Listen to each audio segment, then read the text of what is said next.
Last episode, we took on two of the best teams in the NFC and won. It may have taken some luck and possible divine intervention for a blocked field goal to win us the game against the Green Bay Packers, but we did not need any luck on our side to blow out the Detroit Lions in what might have been the most explosive game offensively that we've seen the entire series.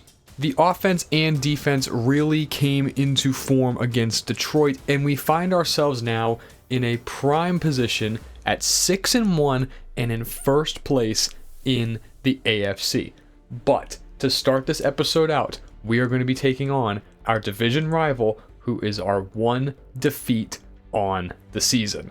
Welcome back to the Raiders franchise here on Madden 26, everybody. It is time for us to get into some more divisional games today. We're going to be taking on the Denver Broncos, who we played back in week 1. Obviously, that was the game where everything kind of just went wrong for us. 3 interceptions by Dale Burton, 2 pick sixes, and a defense that was not able to stop a nosebleed led to us losing by the final score of 35-24. But I think that we are playing much better football as of late heading into this matchup. We come in with the best scoring offense, best rushing offense, and number 1 rushing defense as well. We have been dominant up front, both on the offensive line and defensive line when it comes to the run game. But with Denver, we obviously know this team extremely well. It is the defense. 5th in opponent points per game and 6th in rush defense. We are going to be without 2 starters today. Colton Miller and Drew Sanders both got injured in practice this week. So you're not going to be seeing our very versatile on-the-ball linebacker in Sanders, and instead at left tackle, you will be seeing DJ Glaze starting on the blind side. A quick look here at what Denver has been up to since beating us in week 1. They blew out the Chargers, beat the Bengals, lost to the Eagles, squeaked out a close one against the Ravens, and then lost a close one by 1 point to the Kansas City Chiefs. Statistically, Bo Nix is having an extremely efficient season. 10 touchdowns to just 1 interception. This guy, he's really been kind of a thorn in my side. We have seen his scrambling ability and his ability to avoid sacks really come into play. Now he has been sacked 17 times through 6 games, so nearly 3 a game against a pass rush of ours that is starting to turn the corner. I'd be very interested to see how they perform. And that's also considering that they no longer have Mike McGlinchey. They traded him away to the New England Patriots, and now they are turning the reins over to Alonzo Porter. He comes in 21 years old, 6'6" plus another inch, 320 pounds, an excellent pass blocker already at his age. Run blocking, something that needs to come along a little bit, but he's a guy. One of the things with rookie tackles in particular, you always wonder, can they handle blocking out on an island? Can they handle speed to power? Porter looks like he can. The running game for Denver has not been very impressive this year. J.K. Dobbins averaging just over 3 yards per carry. Receiving game, Marvin Mims, he had a big game against us back in week 1. He seems to maybe have taken the target share away from Courtland Sutton, and I gotta say, Evan Ingram, he had a big game against us. Really impressed me, because these ratings for a 32-year-old 11th year tight end don't scream a dominant player anymore, but he still got his against us, and I'm quite concerned that he could just run amok on our defense again today. And then we know how good this defense is, particularly the defensive line. Jonathan Cooper and Nick Bonito share 11.5 sacks. They have a ton of takeaways via interception. This comes in at 6, including the infamous pick 6 by Nick Bonito. But Patrick Surtain, he's actually their leading tackler with an interception as well. He got the better of Parker Griffin a couple of times. We'll see if Griffin, now with a little bit more experience under his belt, can play a little bit better. And the linebackers. Remember, this is a team with very deep linebackers. Arnie Leno has 6 PBUs, 2 sacks, but they also have Dre Greenlaw, Ivan Pace, and then our favorite Denver linebacker, Jimmy Way, is just a bench player. We do have a film room prep storyline before the game, so we're going to go ahead and jump into this one, see what our focus for today is. And here we are talking with our defensive coordinator, Stephen Mayer. He says that Denver is a very balanced team, but he does believe we can win through the defense. Our best bet is to focus down on one aspect of the game, and I'm assuming that's what we're going to choose right now. I'd say just because our run defense is so good, we can stick with the get to the running back in the backfield and stop the run. I think that's the stat that plays the most favor into our success as well as Denver's weakness. I am going to continue to raise CPU run blocking to try and improve the run defense for the computer. I'm going to lower our tackling by 1 to see if maybe their run game can start to show a little bit more, and we're going to continue to just up tackling for the CPU up to 65 now, because again, our run game is going to be good, but it still just seems to be a little bit too easy. 170 rushing yards per game, that's like right on the edge of being too much, in my opinion. Offense takes the field first. Dale Burton having a much better second season than week 1 would have indicated with those 3 interceptions. Now, when it comes to what I'm trying to do this week, I think it's going to be outside zone running, right? Jonathan Cooper, Nick Bonito, not the greatest run defenders. We're going to see, can DJ Glaze win in the run game? Going outside zone to his side to start it out. Give it to Genty. Jack Westover gives us a decent block. We try and get up the field, but it's a nice tackle by Brandon Jones, limiting us to only a gain of 3. Mugged up look here for Denver. We should have enough bodies over on the bunch side, so we're just going to go ahead and read this out. It's a slot blitz. We throw it out. Parker Griffin, first down. Good job by Burton diagnosing the blitz and just floating it out there. Yeah, only had 2 zones in the short to intermediate area. Not enough for that 3-man route concept. Ray Davis in the backfield now. Hand the ball off to him. Off right tackle. Good block. Fashanu. That is a gain of 10. Just shy of the first down marker, which means that it is the perfect time for us to take a shot. Looks like quarters. We got Trey Tucker against Daxton Hill, then Parker Griffin running this deep over route. We'll see if we can get something here off the play fake. Pressure coming. We have Griffin. We got to get rid of it. We hit him. Nice job from Burton dealing with the pressure, and Griffin able to pull away from Patrick Surtain for a big completion down to the 22. So to start things out here, Patrick Surtain's actually in great position. He's inside leverage of Parker Griffin, but Griffin, he goes underneath Jonathan Cooper here. A very interesting approach to taking his route here, and Surtain just loses leverage. And Griffin, as soon as he rounds this cutoff, he's won, right? Surtain's a great athlete, but Griffin, he's even better. And once you give him a little bit of space, he pulls away. Now we get a little bit of chaos here in the pocket. Off the play fake, Burton, I'm trying to get control here because I see Ernie Leno coming through. We go a little bit backwards, but we're able to get rid of the ball just before Leno gets to us and make the big completion.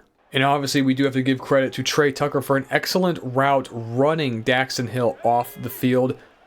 We have too high. I love this look here. We're going to run power following Terry Weary. Just read his block cut inside of it. Ray Davis, that is a gain of 6. We've been getting a little bit better of a running back rotation since I have changed the wear and tear settings. It does take Genty out maybe a little bit more than I would like, but we do see a fair amount of Ray Davis and a little bit of Braylon Allen, who is in the game now. We're going to read this straight left to right. Middle field closer, probably not going to be looking at Josh Mann, but start with Trey Tucker and then work backside. Hit him. Nice throw. Great catch. Dax Hill all over him. But Tucker, he's got some really, really secure hands, man. He's been really, really impressive in this series, and we are now down to the 11. 2nd and 6. I think we have the leverage outside here to hand this ball off. Trey Tucker scored last week on a reverse. This time, Jonathan Cooper able to penetrate up the field and take him down. Not able to get to the edge. So now a 3rd and 9 from the 10.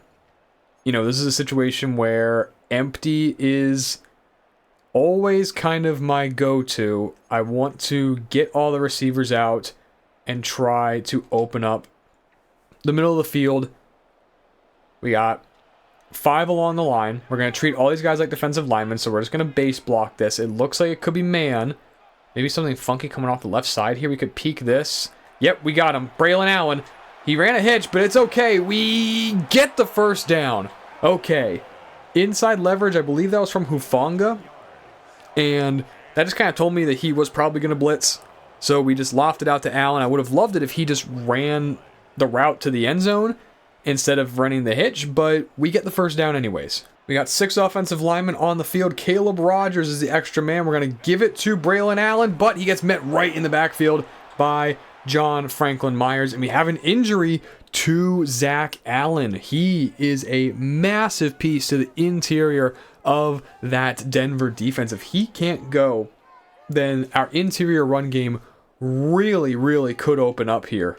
All right, our running back rotation is really getting screwed right now because Jack Westover is in, but we're going to take advantage of his lead blocking and give the ball to Brock Bowers. Going outside, can we get 1 block? No, we cannot. We lose 6. We're all the way back where we started at the 10. So we're going to have to try and work back to the goal line here. We have to score now, but we're going to be running stick. We get movement. That's going to take us back down to the 5. We're just going to move up and down between the 5 and the 10 here, it appears. Pressure look coming from Denver. We're running mesh. We might open up Trey Tucker here if we get the time, but this ball might have to get out even faster. Oh, I pressed the wrong button. Oh, no. I had Josh Mann so open. I thought he was right bumper. Instead, it's Bowers. We're down to the 1-yard line. And I'm not going to be turned away here. We're going to come out and we're going to go for this. Ray Davis is back in. This is a long one. This is almost 2. Can we get some movement? We jump. Okay, I wasn't going to snap the ball. That's a long one to do a QB sneak for. So instead, we will let AJ Marks boot a short one through. Good drive, disappointing end in the red zone. Would have been perfect if Braylon Allen just ran all the way to the end zone instead of running a hitch, but we do lead 3-0.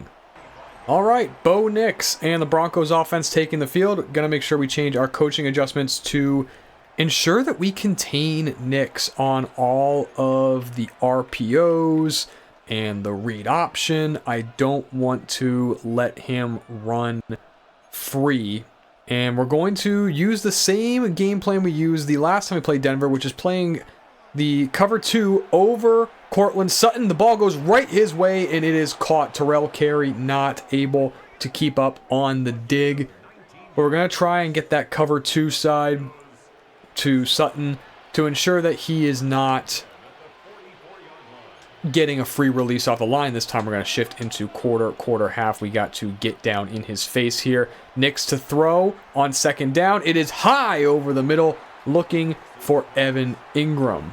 Going base here now, and remember the man coverage out of the over front seemed to work very well for us in the last episode. We're going to keep that up. This is a run to J.K. Dobbins. Keon White detonates the offensive lineman. A gain of 4 brings up 3rd down and 6. And things are very screwed up with my formation subs because Drew Sanders can't go.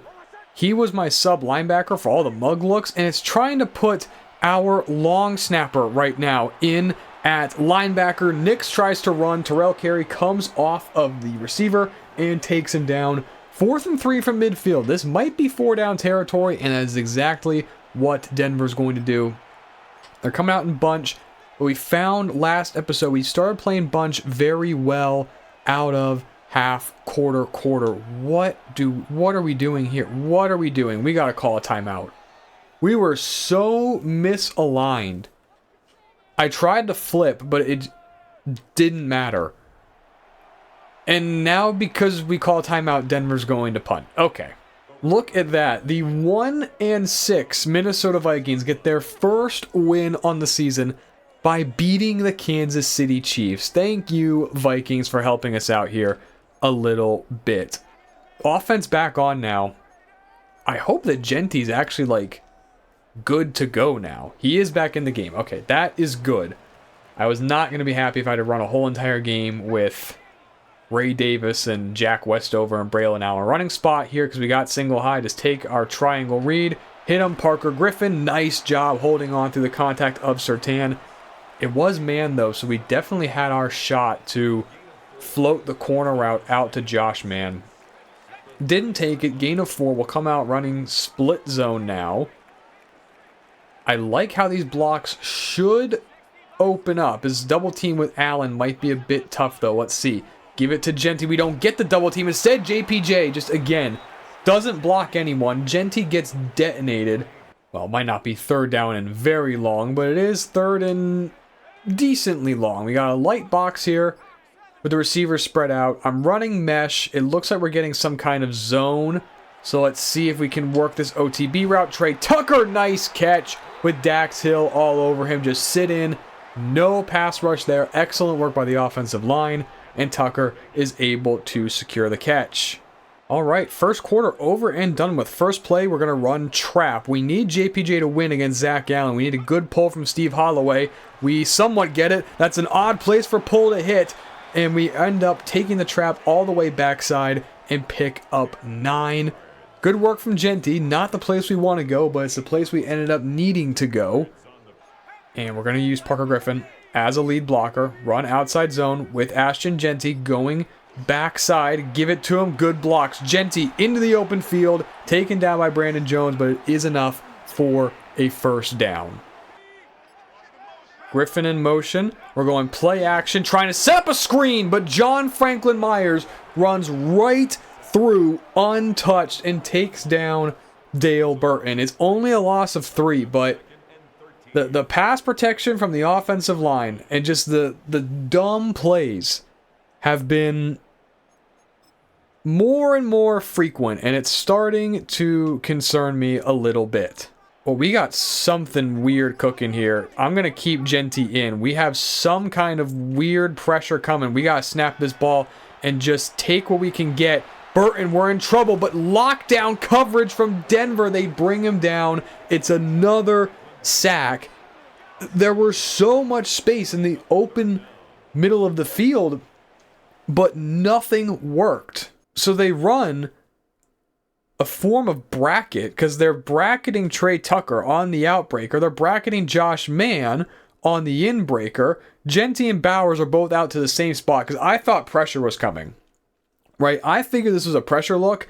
Now, if I was smart, what I should have done is I should have put Bowers on like a speed out because he has the leverage on Dre Greenlaw. I didn't do that. And then if we take a look, Parker Griffin's running the home run post against Surtain. Well, Surtain's just in perfect position. This gets slowed up, and there's just nothing here. And the offensive line, you know, they do okay, but there's nothing open. It's a coverage sack and some losses from Terry Weary and DJ Glaze. We're going to test out how well the rookie right tackle is going to be able to handle a little bit of stunts here. They run the RPO out to Troy Franklin. Defense is there, rallying, only a gain of 2. We're running more and more man coverage here. Remember, we've found out that might be kind of our secret formula. But now I actually want to run some cover 3, see if we can drop the safety down and get CJ Hicks in the middle here. Dobbins in the backfield, 2x2. Nix gives it to Dobbins, and he's stuffed. Brendan Mays, excellent work. We had a light box, only 5 guys in there, so we have to win up front, and that's what having great defensive tackles can do for you. Third down and 6. Stack look to the right side. Nix to throw. He's stepping up. He's going to run, trying to get away from Tyree Wilson, and he is able to pick up the first down. Coverage was good. Pass rush didn't win, and Nix able to scamper for the first. The problem right now, guys, is all of my formation subs that have Drew Sanders in are now trying to put my long snapper in. So even things like Penny, as Tommy Donaldson blows up that draw, it puts my long snapper on the field. So I'm trying to get time to get over and make the change to take him out. But right now we're kind of running a bit light in terms of what we can call. We're going to still call our quarter half. Dobbins is very tired. I think that there'll be a pass here. It is. It's a screen out to Dobbins. We get some blocks from Quinn Miners, but CJ Hicks able to bring him down. All right, 3rd down and long. I don't want Drew Sanders on the field. I want cover 9 because they're in bunch. And we're going to stunt things up here, see if we can get to Nix, force him out left with the stunts. We're all set up for the bunch. That's fine. They're adjusting, but that's okay. I'm fine with this look still. Nix to throw. He steps up in trouble. Derek Hall hits a ball out incomplete. Excellent work by the defense. Nothing was open and Hall able to win. All right, offense had a bit of a rough go on the last drive here. I think we got some kind of pressure here coming out the left side. So this throw to Jack Westover could be there if he can get out cleanly. He does not, but who does? Parker Griffin able to win against Patrick Surtain again on the deep over route. That is 65 yards on 4 catches for the rookie.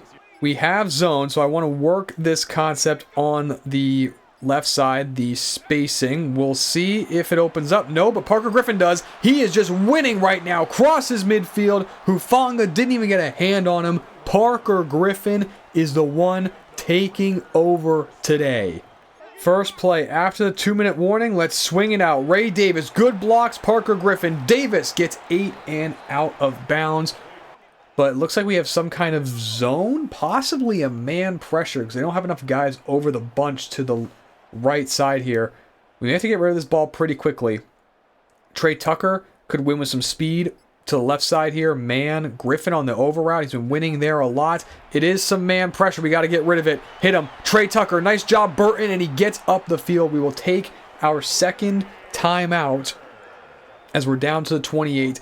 Big conversion there. Able to handle the blitz. The over routes were probably open, but we just did not have time to hit them. Too high, looks like cover 2, so I definitely want to work this smash concept here. Let's lead it all the way down. Hit him. Brock Bowers inside the 10. Excellent work. Has Dre Greenlaw all over him. It was man coverage, so the corner route is one of those big winners there. Easy win for us. 3rd down and goal. Denver, they've been very stingy up to this point. I want to slide left in case Benito rushes. He looks like he might be a dropper, though. We're running mesh. No movement from Denver. Here we go. Read out our man coverage. I don't think that the wheel routes are going to be open. There's pressure coming. Just get rid of the ball. Parker Griffin with another great catch. Smothered by Surtain, but it does not matter. Sometimes when you're 6'3", 230 pounds, contact just doesn't phase you. It doesn't get to Griffin. The pressure right in Burton's face, but he steps into it and makes a great throw for the first touchdown of the game. We are now up 10-0. Denver does send pressure here. They send cover 0, but they actually do a great job handling the pass off of the wheel route. This Savion Williams wheel route is probably the throw. But look at the job that Dre Greenlaw does telling Talanoa Hufanga to take it. Right, that little point there, he's telling him to switch. So instead what will happen is Greenlaw will take the OTB route from Josh Mann, and then Hufanga has the natural leverage to be able to take Williams. Now maybe we could throw this, if this were a real smart football game, Williams would convert this into like a flat because he knows where his leverage is. And then we would float this ball all the way out to the sideline, but we can't do that in Madden. So I automatically know this route isn't there. And then it just comes down to read my mesh. Who gets open? Trey Tucker gives a tiny little bump to Patrick Surtain. Sometimes that's all that you need. We hit Parker Griffin, and he's able to secure the catch. Well, that went a little bit better than the last 2-minute drill that we tried to do against the Broncos, right, guys? Now Denver is going to have their own opportunity. And I think I just want to sit and dime here. This is a situation where I'm going to expect them to pass. So we're not going to try and do anything too crazy. Unfortunately, I do not have half quarter out of this look. So we're going to have to stick with quarter half, and then quarters itself. Nix to throw. These are all very short routes. That ball's incomplete. Terrell Carey smothers Cortland Sutton. Was that a sprint out? Oh, what are we doing here, Denver? Come on, guys. What are we doing here? Motion out from Dobbins. This is kind of a dirty bunch look. Nix to throw. He's going out to the corner. Overthrows Cortland Sutton. He won against Mekhi Blackman. We got lucky there. That is for sure. Now, 3rd down and 10. This is match, but it is a sim pressure look. Keely Ringo coming off of the edge here. Nix out to the corner. It's caught! Cortland Sutton with the bailout catch. Just a terrible throw, terrible decision, and that's the ball that they come down with. I cannot believe it. Half a minute, we're going to stay in cover 1 here. Just make sure that everyone has a man to them. Nix throws underneath, caught Franklin, 1st down. We're at 20 seconds now. We're living with the world of the field goal. We're okay with it. And we're getting trips. We're going to go ahead, get into quarter, half. Nix to throw. Over the middle, incomplete, off the backside of Sergio Matias. We want to force them to complete the ball over the middle, so we're going to shade over the top, shade outside, force everything underneath into the middle of the field. Nix throws outside to Franklin. We still let him get it. They are really running out of time now. They're going to have a trips look. We definitely got to make sure we give Chauncey Cherry some help here with CJ Hicks. Evan Ingram, he is a vertical threat. He does not go. It's a screen. Out to Dobbins. J.K. Dobbins into the open field. Hicks gets him down. It will be 1 second left on the clock.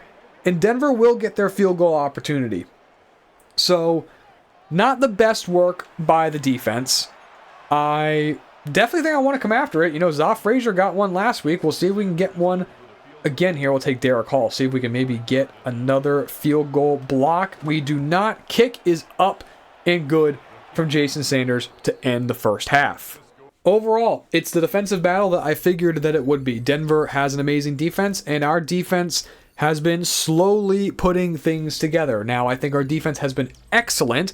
They just got one big bailout catch by Cortland Sutton on the 2-minute drill that kind of kickstarted the whole drive. You know, momentum just gets going, and when they start moving fast, they have a plan. We got to react to them. It's not ideal for the defense.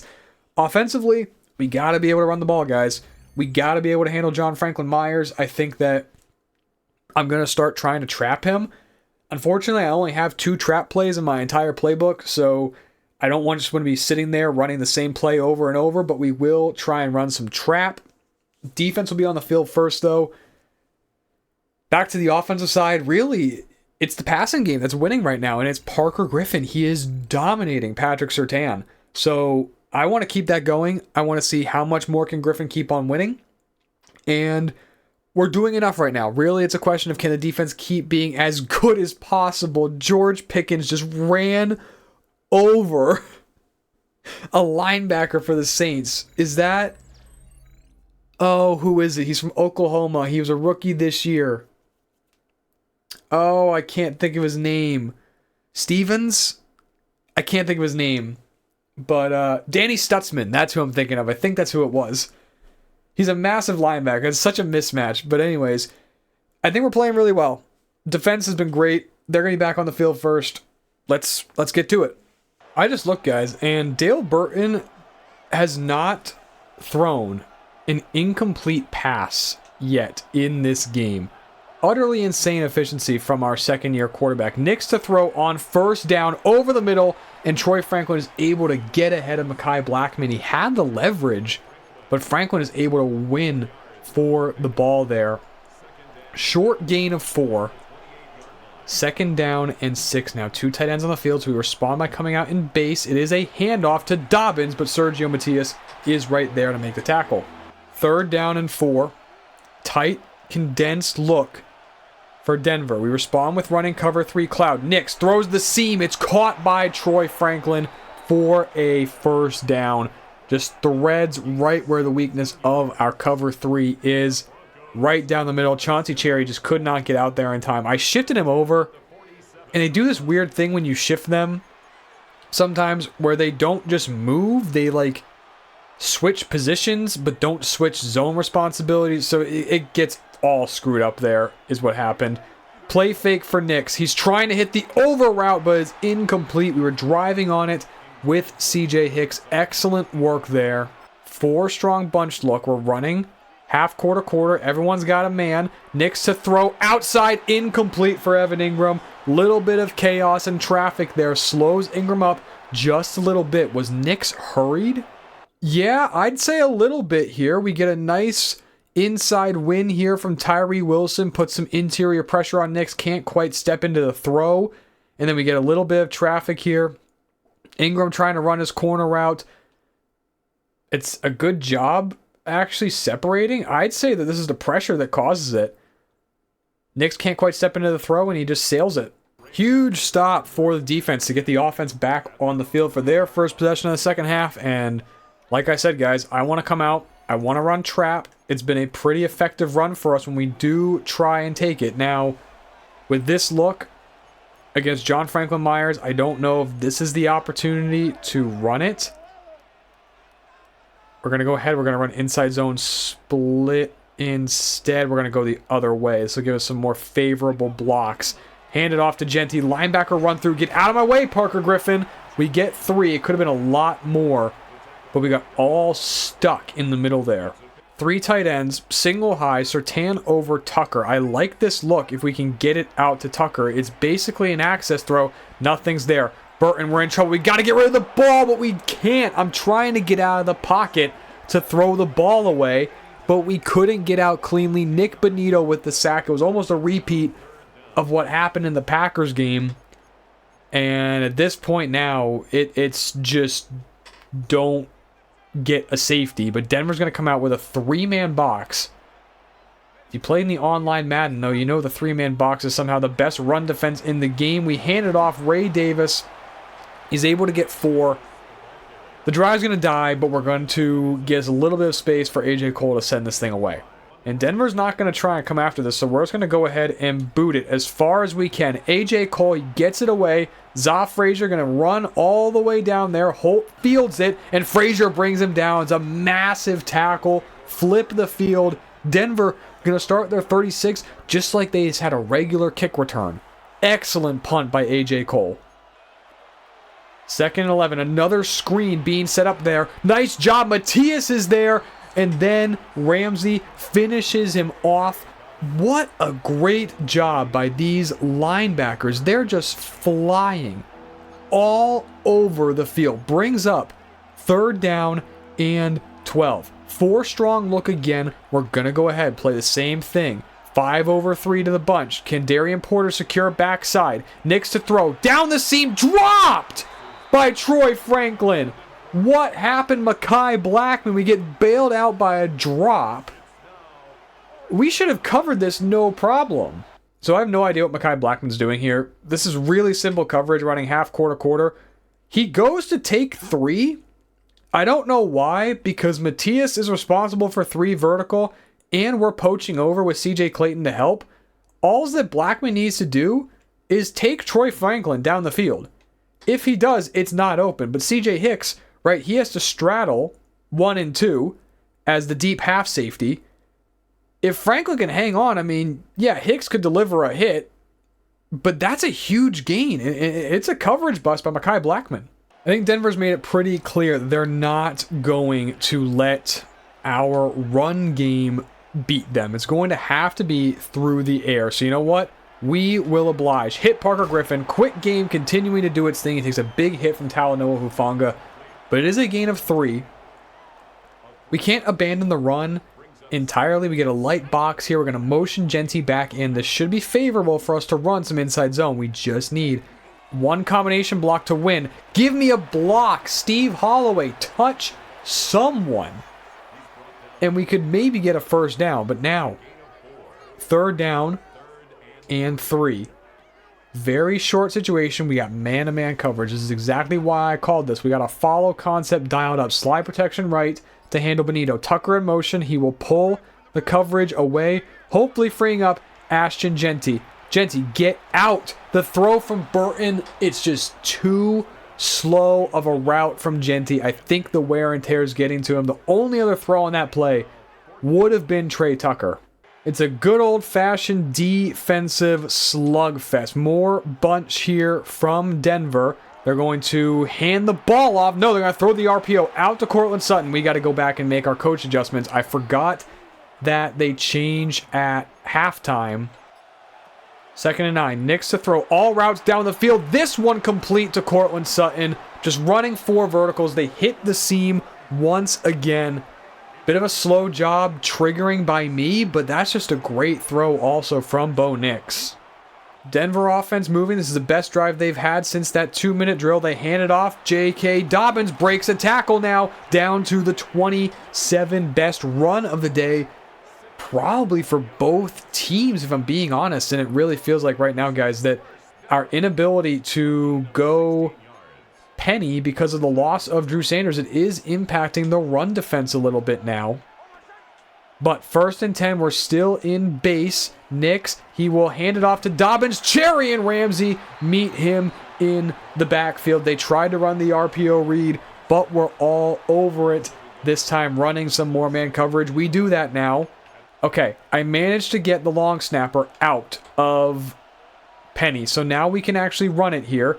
Nix to throw, underneath, caught by Troy Franklin. He gets 8, and it'll be 3rd down and 3. We're going to respond by playing man-to-man. Cover 1 across the field, selling everything underneath. Nix gonna run. He gets away from Chauncey Cherry. Down inside the 5. Touchdown, Bo Nix. Chauncey Cherry took one of the worst angles that he possibly could have. It feels like Nix just got a speed boost out of the pocket. Yeah, I have no idea what kind of angle Cherry was taking. I tried to send him, but Nix, his scrambling ability, finally kicks in there. They had no routes. Nothing was there. Last play of the 3rd quarter is a loss of 4 on an Ashton Jeanty run. We head to the 4th quarter. These defenses are putting on a show. Our running game is getting nothing right now. So it's going to have to rest on these skill position players to win.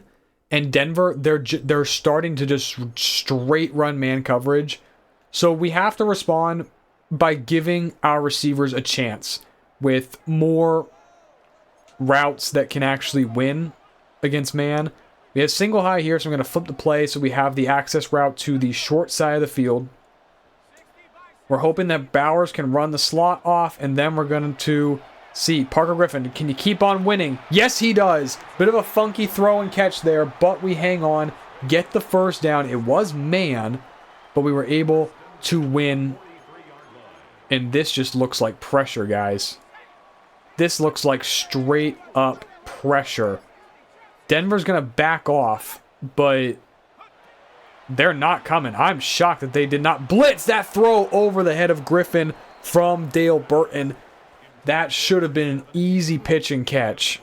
Just more looks here, trying to help out with the man coverage. Burton, throw over the middle, sails it for Josh Mann, but a penalty.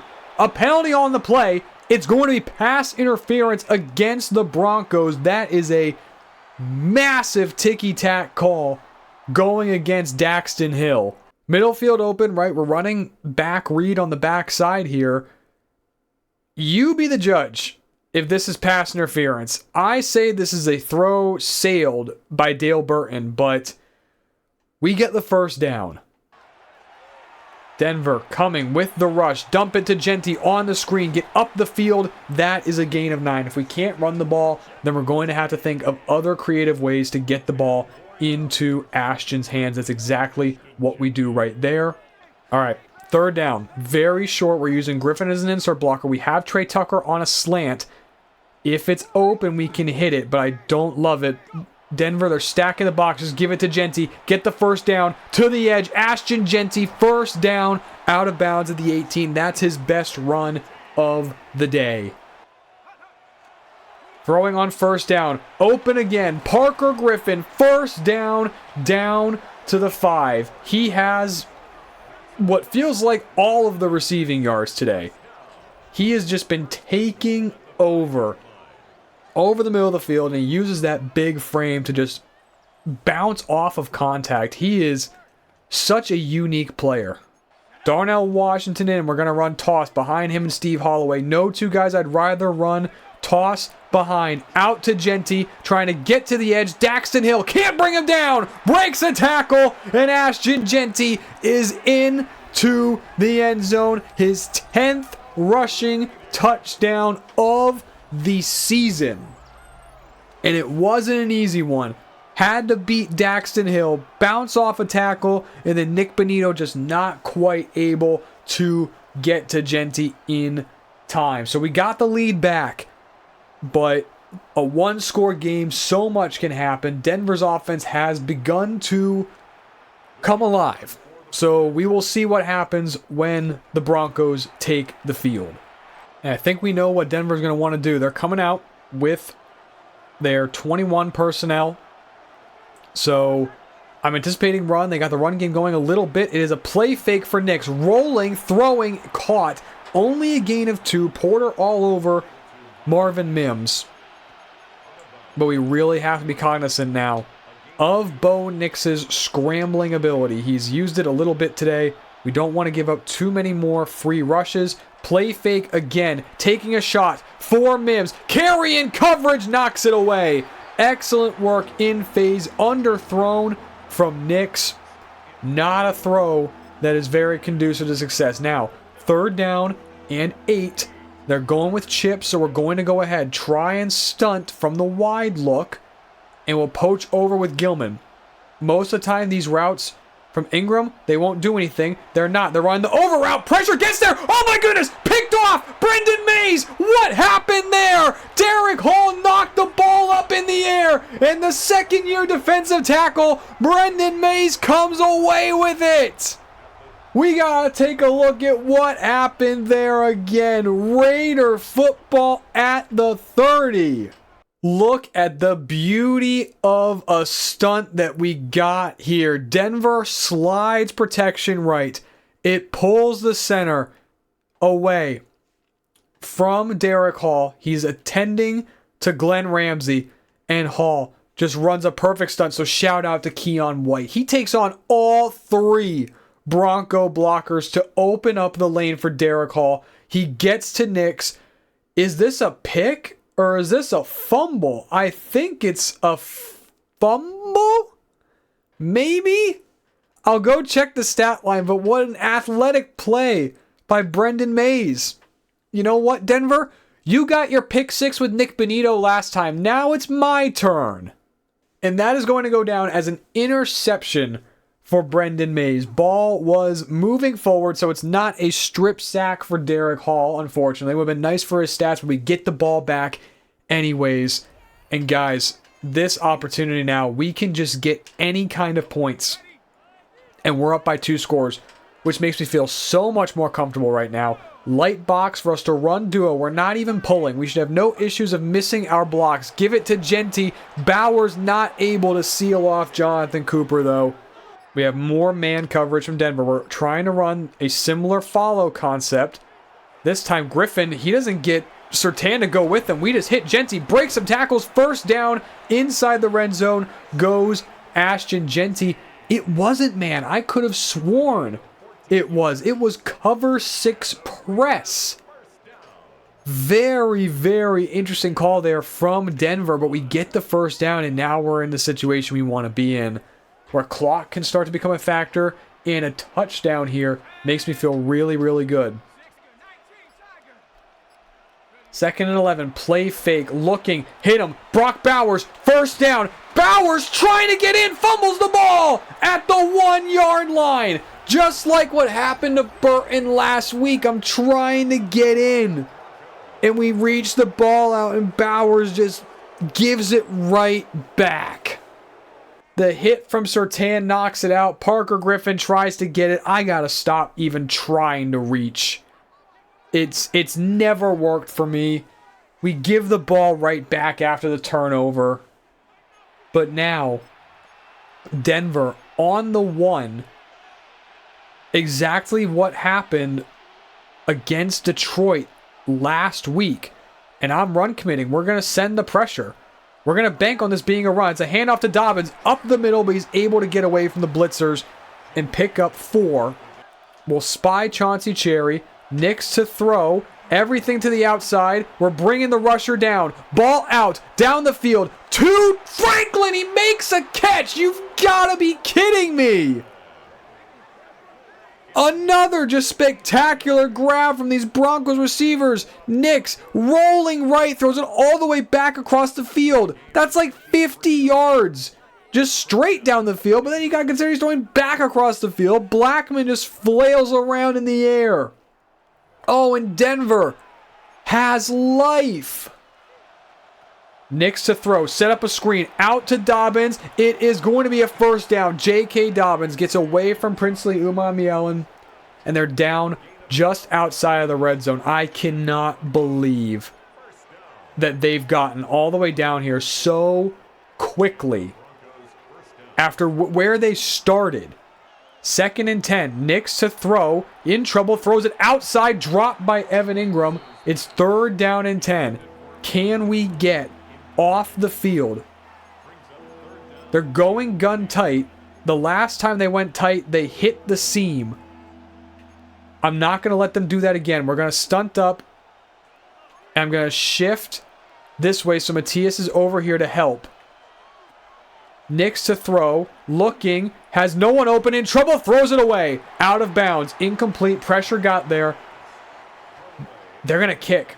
They are going to kick. It's a smart move if you trust your defense, which in this game, you know, it's not a bad idea. So Jason Sanders on from 39, drills it right down the middle. We're still up by 4. So if Denver gets the ball back, they will need a touchdown to take the lead. A field goal will do them nothing. 2 first downs for our offense would do it. We have man coverage, so I like the slop on the backside to Trey Tucker. That's where I want to go. Can we win? He goes outside. Hit him, Burton. There we go. It's a gain of 6. We do go out of bounds, so the clock does stop. That does benefit the Broncos. 2nd and 4 now. We're going to hand the ball off to Genty. Up the field. There we go. First down. Denver starting to take their timeouts. There we go. That's the first of 2 first downs that we need. We're going to need one more because they do still have 3 stoppages with 2 timeouts and a 2-minute warning. So they could get the ball back still with a full 2 minutes to go. And they finally come out now against our under center look, not in an odd front. So this is a great opportunity to run trap. Give it to Genty, but we don't get any block. We don't get the pull. We don't get a block on John Franklin Myers. We don't get a block on Dre Greenlaw. It is a tackle inbounds. So Denver takes the timeout. And guys, I really just think that we're not going to win by running the ball. We're just not today. It's not in the cards. So we're going to have to throw. It looks like quarter, half, I would say. That's what we're working with here. Hit Bowers. Greenlaw's there. It's a gain of 5. 3rd and 5 coming up. The one thing that we really just need to have happen here, as it's suddenly gotten very, very dark, is we need this play to be in bounds. We cannot let this be an incompletion that stops the clock and gives Denver any more time. This might be zone pressure. Lots of players mugging the line. We're running mesh, but it's mesh return. We'll see. Does pressure come? It does. Hufanga coming. Hit Parker Griffin. We're a yard shy. We are 1 yard short of the first down. As the clock will tick down to the 2-minute warning, we have a decision to make now here, guys. We could kick this. It would be 63 yards from A.J. Marks, but that would make it so Denver needs a touchdown. I know Marks can make this kick. Denver will not rush. There's no wind, no rush. All it comes down to is if the rookie, A.J. Marks, can make this kick. He gets the leg into it. It's up. It is good. Down the middle. We are up by 7. What a weapon he is. The 99 kick power UDFA is such a weapon. So now Denver will have 1:53 and no timeouts. It's plenty of time for them to move down the field. But I am going to be a bit more aggressive here, guys. Not here, though. This is a situation we want to keep our defense over Cortland Sutton. Nix to throw the running sprint out again. There's no one there. Nick's in trouble. Down he goes. Tommy Donaldson brings him down. Why'd they run sprint out again?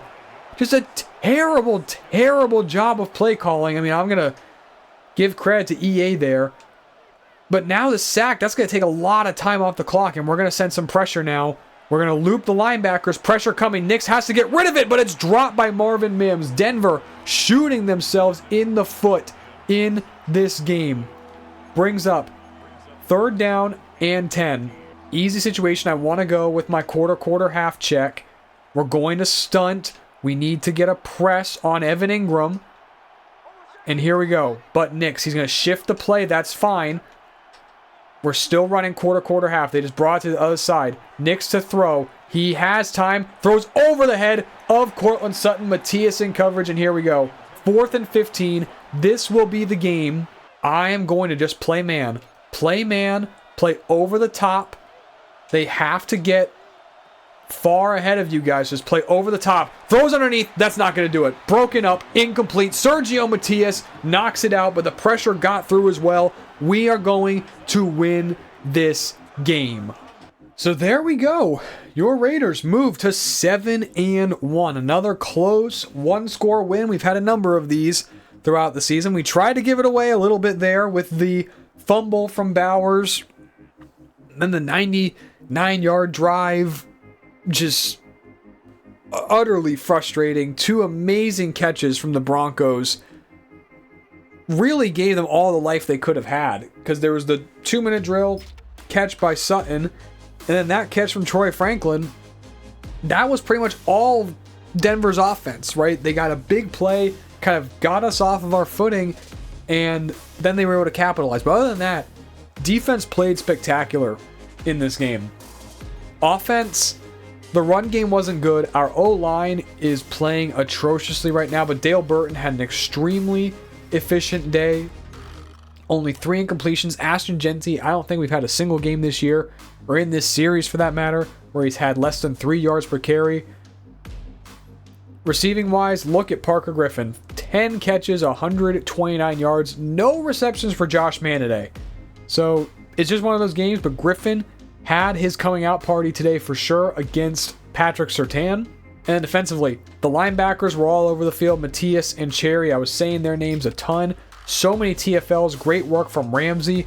Donaldson got 1 sack. We got the pick from Brendan Mays. And then a couple of PBUs. I'm seeing much better pass defense. We had 5 in this game. And then you got to shout out AJ Marks. 2 made field goals. 1 from very short range and then 1 from deep. And also props to AJ Cole. Had a couple of big punts. That punt to flip the field in the second quarter, I believe, was extremely big. The defensive game plan is certainly getting some props after that win against Denver. We knew that we could get them into 3rd and long if we took some risks with the run defense. I think our run D was very good this week. I also think Denver didn't really try to run the ball, but we get plus 10 morale for the linebackers. Praise for Sergio Matthias, who gets another 1,000 XP, so that's 3,500 over the past 2 weeks with that. And his breakout game where he didn't quite meet the mark. But any last comments on what this meant for the team? This is for the fans, or praise the front office? I'll guess the front office. Yeah, we're praising the staff. Okay, we'll take that. That was just purely going to improve our approval. I mean, our approval's doing pretty well right now. I think we're okay. Taking a look at some games around the league with the weekly recap from the last week as we move to our game against the Chargers. We'll see what highlight they give us for our game. I hope it's that Brendan Mays interception. That'd be really, really sweet if we got it. Nope. It is the toss out to Ashton Jeanty where he broke 1 tackle and was able to get in for a touchdown. Really, really impressive day for Dale Burton with how efficient he was. Steelers, Niners, Pittsburgh starting the year at 5-2, kind of our number 1 competition in the AFC, and they win again. We will see Pittsburgh later in the year. They take down San Francisco 17-14. Tim Hammond having a great second year. Looks like we're going to be on a collision course for a playoff matchup as well as our regular season contest. Then Cleveland against Arizona. Browns sitting at 1-6. We get a toss out here to Trey Benson from Hunter McManus, and he's able to reach ahead for the first down into the end zone. That's actually Chase Brown for the Cardinals as Cleveland falls to 1-7. And it's time for us to set a season goal with one of our top players. I wonder who this is. Last year was Ashton Jeanty. I wouldn't be surprised if it is him again. And it is RB1 Ashton Jeanty. So when we shot high, I believe it was 1,600 yards that he had to achieve. And he got that. He's at about 750 for this year, I think, through 8 games. So he's on pace for like 15. But he also has a lot of touchdowns. He's got 10 touchdowns already. So we'll say we'll focus on total touchdowns. He's already got a lot of them. He still gets the ball a lot. So I could definitely see him finishing pretty highly. He wants 16. And it's 16 total, not just on the ground. We can definitely get that. 6 touchdowns total for Ashton Jeanty through the next 9 games. I think that is certainly achievable. And we also now get the first look at the yearly award races. MVP, Ashton Jeanty is in 10th, but all these quarterbacks are the favorite, right? I mean, I'd be shocked if anyone other than a quarterback won. Coach of the year, though, our man Jamarcus Russell in first place for the running for that award. On to some AFC specific awards. Ashton Jeanty first for Offensive Player of the Year. Remember last year it was the Bengals trio of receivers, including Marquise Brown, who were competing for that. This time Jeanty seems to have a bit better of a hold there. Defensive Player of the Year, none of our guys. Offensive Rookie of the Year, currently it is Jerry Durant, the late round slot receiver pick for the Titans, who is the current favorite. But Josh Mann and Parker Griffin are hot on his heels. Defensive Rookie of the Year, I'm not surprised that it is Chauncey Cherry in first, Glenn Ramsey in second, and then CJ Hicks in 5th.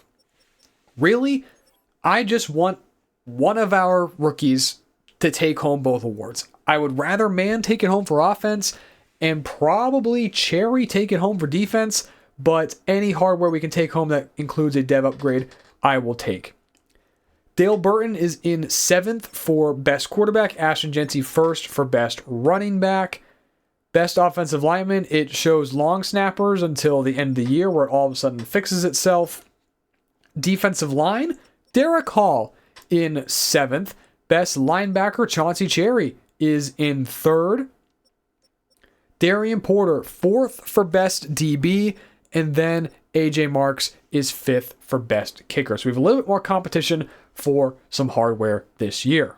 We do have another question coming in. Remember, guys, you are definitely able to go ahead and ask me questions that you want me to answer that are related to episodes. I think it's a great way to engage the community. This one here from Jacob, once again, he's got a couple of questions together here.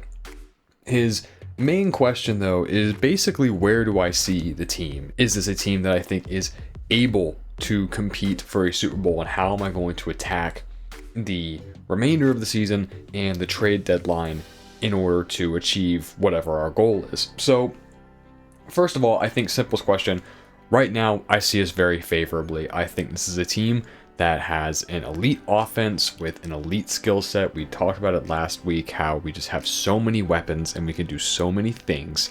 And then a defense that statistically is not very impressive, but has a lot of young talent. We only have, 2 starters who are signed to a second contract. The rest of these players are on their rookie deals. So we have a very young team, and that specifically applies to the defense. I think this team is talented enough to win a Super Bowl, though, provided the defense continues taking the steps that they have been so far this season. Now, Jacob also goes on to ask about how we're going to attack trade deadline, especially since the trade for Dale Burton was such a big catalyst for everything that happened in the second half of last season and has propelled us ahead a little bit in our timeline this year. Are we going to try and make a big splash once again? And the simple answer, I think, here is no. And the reasoning is our draft capital. The trade-ups that we did last year, along with my absolute goof of drafting a UDFA quarterback in the first round and then trying to scramble and recover, has left us without a 1 or a 2 this year, and we're already down our 2 next year. Now, we do have a lot of late round capital this season, but I just don't think there's enough here for us to trade for anyone. That being said, though, I do think that there is a possibility that we could trade away one of our pieces, that being Cody Barton. I think with the development of Sergio Matias and the outstanding play of Chauncey Cherry, we have our 2 starting linebackers, and then Drew Sanders really should be getting the rest of the linebacker reps. Barton, he's played his role in being a bridge player to the younger, far more exciting and impressive talent. He's a free agent at the end of this year. There's no reason why he should just be sitting on our bench and playing special teams. And I have identified 4 teams that are willing to make a deal with us. Only one is in the AFC, and that is the Tennessee Titans. In the NFC, we have the Cardinals, Buccaneers, and then the Saints. Well, I think I'm going to cross the Saints off the list, considering that they have the 31st ranked team in the entire league. But the rest of these teams are all arguably in playoff contention. So we could definitely make a move here. And obviously, I think we don't want to trade Barton inside of the conference. If we look at the Titans, they have Caden Ellis, Malcolm Rodriguez, and Cedric Gray. I don't think this is a move that they would make. So we don't have to worry about trading him to an AFC team. If we look at the Cardinals, Mac Wilson is hurt. He's out with a knee injury for another 2 weeks. They have Joe Andreessen, Jawan Bentley. See, I don't think that's a move they would make either. What about Tampa Bay? Did they have weak linebackers? Yeah, there's our move. That's easy. Tampa Bay. They have DeMarvion Overshown and then nothing else. So here's the issue. Tampa Bay has negative cap space if they take on Barton and his $9 million cap hit. I can't reduce this cap hit. That's why they were trying to give me a player in return. But I really don't want a player. I don't think there's anyone there that would make it worth it. You know, getting a 7th round pick and then a player that I would probably just cut doesn't really help me. So I instead went back to Arizona. I realized that I totally misread their linebacker depth ratings. I thought Joel Andreessen was for some reason like a 79, but he's a 71. So you have that, and then Mac Wilson, who is hurt. They definitely need a second linebacker, and they have the money to make a deal. So I think this is the team that we're going to try and get a pick from. And I always like to start out with a 1st round pick here just to show you exactly what the value is. I would say this is probably a 3 or a 4 from Arizona. I don't think a 2 gets it done. A 3 might, but for an expiring deal on Cody Barton, you know, the Cardinals, they are playing pretty good football right now. They have a late 3 and then a late 4. And the thing about our picks, we don't have a 4, so that could be pretty nice to pick that up. I do think that we will be able to assemble enough draft capital to move up possibly into the 2nd if there is a player that I like. If not, I want to be able to spread out a little bit. You see, we got all these 6th round picks. You know, we can definitely do something with these. But I think this 4th rounder is what I'm going to go for. And Arizona accepts. So thank you for your service, Cody Barton. You had some good moments. I'll never forget the pick 6 against the Patriots, even though that was me musering all the way. But you did your job as a very effective bridge player for our young, talented linebackers. And he nets us a 4th round pick to go play for an NFC contender. And because we are now quite thin at linebacker, we're going to replace Barton's spot on the active roster with Damone Clark. He's got good size, great athleticism, Coverage is okay. The tackling's really, really good. At least he will play special teams and be an effective player there, and it opens up some more reps for Drew Sanders as the third linebacker. Next team up on the docket in week 9 are the LA Chargers. They come into the year at 3-4, and they're sponsoring a very pedestrian looking stat line. The offense is below average. They're terrible at running the ball. Their defense is also quite below average. They do have a good rush defense, but this is really, really surprising that this team is struggling so much considering how much talent they do have. I mean, they started out, they've gotten blown out in a couple of games by the Chiefs and the Broncos. They've lost some close ones to Cincinnati and Tennessee, but then they've won some big ones, like they just blew out the Steelers, who are 6-2. So who is this team?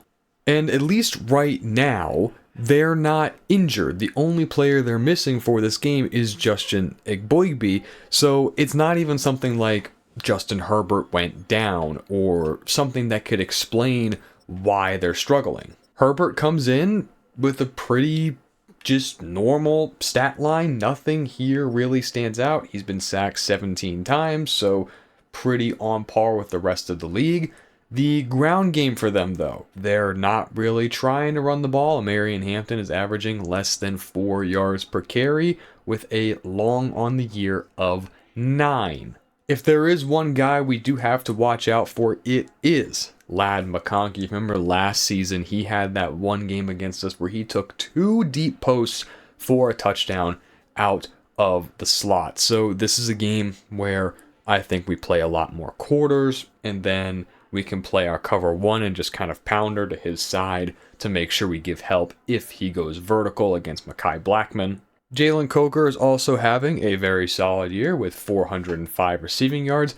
Number 1 tight end, it's now Oronde Gadsden, no Brenton Strange. Gadsden, former wide receiver from Syracuse, not a factor in the running game. So I think anytime that we see him attached to the line of scrimmage, we got to think that that is a win for our edge rushers.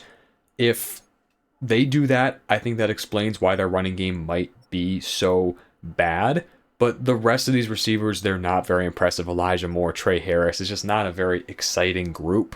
And this offensive line obviously is really, really good. Mekhi Becton has at least been decent for them as opposed to what he has been in real life. They are having Braden Smith just sit on the bench along with their first round pick, Tony Martinez. So they are 4 deep at tackle. I don't know if they have a plan to move off of Rashawn Slater or Joe Alt. But for right now, Alt and Slater, this is the best tackle duo in the NFL. I think this is a really, really tough game if we're going to get anything from our edge rushers. I think if we're going to do anything, we're going to have to win on the interior. Defensively, for LA, we have to account for this guy, reigning Defensive Player of the Year, Tuli Tuipulotu, coming off of a year with 19.5 sacks. He went ahead and inked a massive 3-year extension, playing on the franchise tag for this year, so I guess it's actually a 2-year extension, but he has 5.5 sacks so far. They do have 2 superstar linebackers in second-year Sam linebacker Christopher Faulkner. He was a guy that I really liked in the draft. Not good in coverage, but very strong against the run. And then on the other side, they have Diane Henley, who's kind of the exact opposite. He's much better in coverage, but check out the 94 tackling. For these 2 guys, they could pose a lot of problems for our interior run game. So again, I think the name of the game might be try and get to the edge. See, does Anthony Jennings and Tuipulotu want to play some run defense? And then remember, this secondary is interesting, to say the least. Tarheeb Still, he's not fast, but he's big and he's good in press. Whereas Dante Jackson, he is fast, but he's terrible in press. Great in man, still great in zone. Benjamin St. Juste, he's a big slot corner, which is just such an interesting skill set. You don't see a lot of big slots like him, but he makes it work. And then obviously, when you play the Chargers, you have to account for Derwin James. Is he going to be able to erase our tight ends? Him taking away Josh Mann could be a very big thing. Mann did not have a catch last week. Does that continue today? Defense up first. Here comes Justin Herbert and the Charger offense. Remember, I think that this is a game where we got to play a lot more quarters. I am going to remember our RPO keys because they did kill us with the RPOs the season prior, where I got very, very frustrated about those tight end RPOs. They're coming out in I form. Close look. Oronde Gadsden on the lines. Remember, this is something we think we have an advantage in. Derek Hall over him.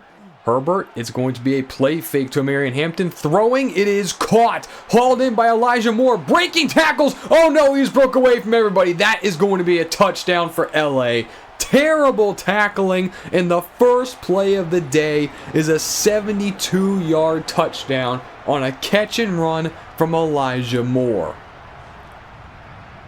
The coverage was good. Darian Porter is all over him.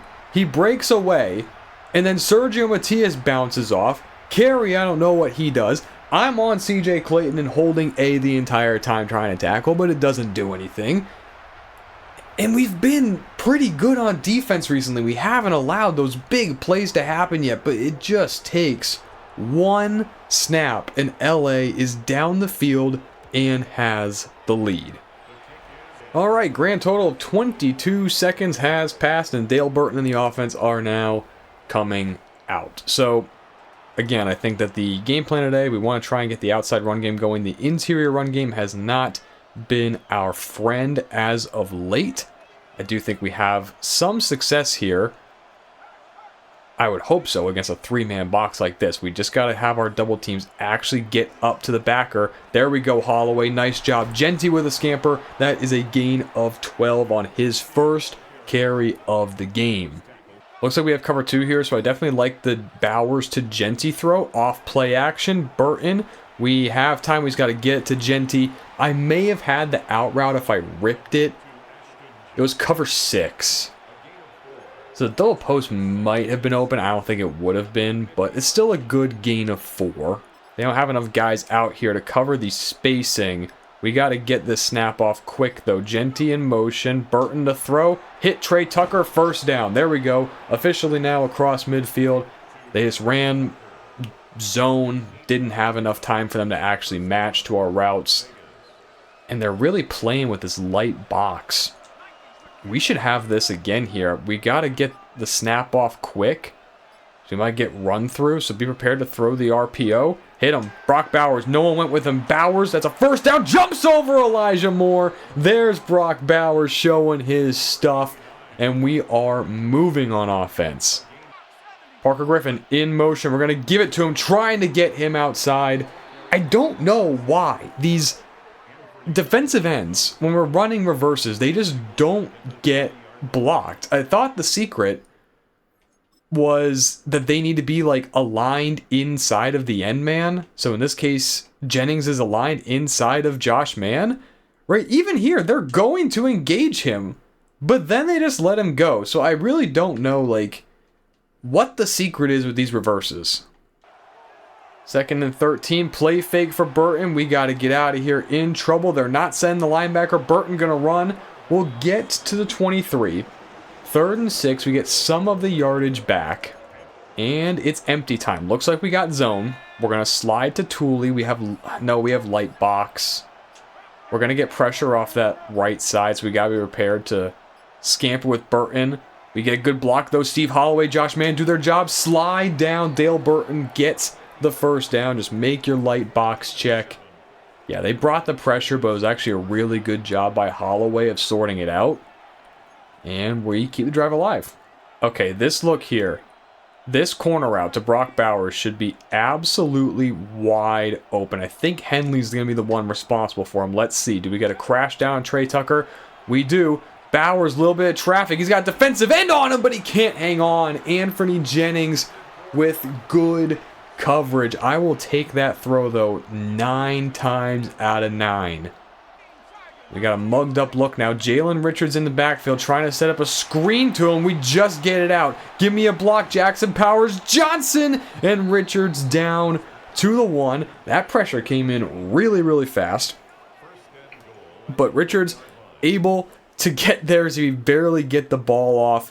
Good job blocking by the offensive line downfield, and we are now knocking on the door. And are we just not going to cover Trey Tucker out here? Like, what are we doing? Okay, well, that's great. Second and goal, Burton pulls it, no one carries for him, and Dale Burton is going to go right into the end zone, walks in a Genty block. Nice job, run some modern day triple option with the RPO slide. Too easy. I love running that kind of play on the goal line, and Burton, he's got just enough mobility to be dangerous. So we do respond. A little bit of a longer drive, wasn't 22 seconds, but we're going to go ahead and tie the game up. All right, I really don't even have like a takeaway from that first drive because literally only one play happened. So we're going to come out, keep doing exactly what I've game planned to do. This time, hand off to Marion Hampton. He's able to get outside. Oh my goodness, just stiff arms CJ Hicks into the dirt. We got great fill from CJ Clayton, but the blocks just align perfectly, and Hampton's able to get the first down. We are able to run Penny again this week. That's great. Welcome back, Drew Sanders. Herbert with a fake, and he gets sacked. There is Drew Sanders. A true welcome back. No one blocked him. He was free off the edge. Easy. Trying to hit us with a little bit of PA crossers like it's Madden every year. We get a tight look here with a play fake from Herbert. Throws underneath to McConkey. You've got to be kidding me. We give up the first down. Terrible angle by Terrell Carey taken there. If McConkey's not going to be aligning in the slot, then I probably want to put Darian Porter on him just to have the athleticism matchup compared to Carey. He is in the slot here. We're going to be blitzing Mekhi Blackman because it's a tight look. So let's go ahead. Herbert hands the ball off. Nice job, Tyree Wilson. Tommy Donaldson stands up Hampton. Only a short gain. I think we're actually getting a little bit of an edge rusher rotation. Finally. I am absolutely comfortable running Stubby against these receivers. We want to run the cover 2 to the side of McConkey. That pass is dropped by Oronde Gadsden. Brings up 3rd down and 8. And we can go with our mug look. We do have Drew Sanders back in the lineup. So we'll go ahead and mug the line. We will box the bunch. Drop Sanders out. Herbert, we motion out Gadsden. That's fine. They should still play this all right. To throw, wide open over the middle of the field. There is Gadsden. No one accounts for him, and that is a first down. Maybe they don't play that like bunch if they get that kind of a look, because, I mean, that should have been covered. Handoff on first down. Hampton going outside, but Chauncey Cherry able to fight off the block of Scott Matlock and take him down for a loss of 3. And 3rd and 7 coming up now. Gun trips tight end. I definitely want to run quarter, half to this. We know it's a pass, so we'll be able to respond accordingly. We get motion. Back across. We're all right. Herbert throwing. He's going to the corner. It is knocked away by Terrell Carey. We are there also with CJ Hicks. So we're going to get off the field. We will allow a field goal. One big coverage bust where we don't block Oronde Gadsden, or cover him, excuse me. We'll bring Cameron Dicker on for 51-yarder. He's got the leg, and he drills it. So it's 10-7 LA as the first quarter is winding down. Dale Burton leads all quarterbacks in rushing yards. Glad to see that the EA sim logic has gone back to what it was, you know, from 10 years ago, where mobile quarterbacks just don't run the ball whatsoever. And another light look from the Chargers here. I mean, guys, we got to be able to run outside zone against this look. There's just not enough players on the line. Give it to Genty. No one there. Great job. Good block. Griffin on Derwin James. That springs Genty a massive run. He gets 34 there. I mean, like, this is what should happen. If you come out in a light front like that, doing something stupid, you should pay for it. This looks like some kind of quarter, half. We're going to try and get an exchange here between Griffin and Tucker on the scissors. But no, it's just such a light box. We got to take this. The box is so light. We'll just read the slot. Read what St. Juice does. Give it to Genty. it's still just a massive gaping hole. We get 6 yards. I'll take that every single time. All right, 3rd and 5. Box is mugged up here. I want to see, does anyone go with Josh Mann? Because if not, this is an easy throw. Nope, it's there. Just hit him. He's enough of an athlete. He can get that first down. Easy. And just again, looks like there's not enough guys in the box. We're going to motion Parker Griffin in, use him as a lead blocker. Ray Davis in the backfield. No Genty here. Give it to him. He's up the middle, and we don't come off the double team fast enough. Peyton Flynn brings down Davis.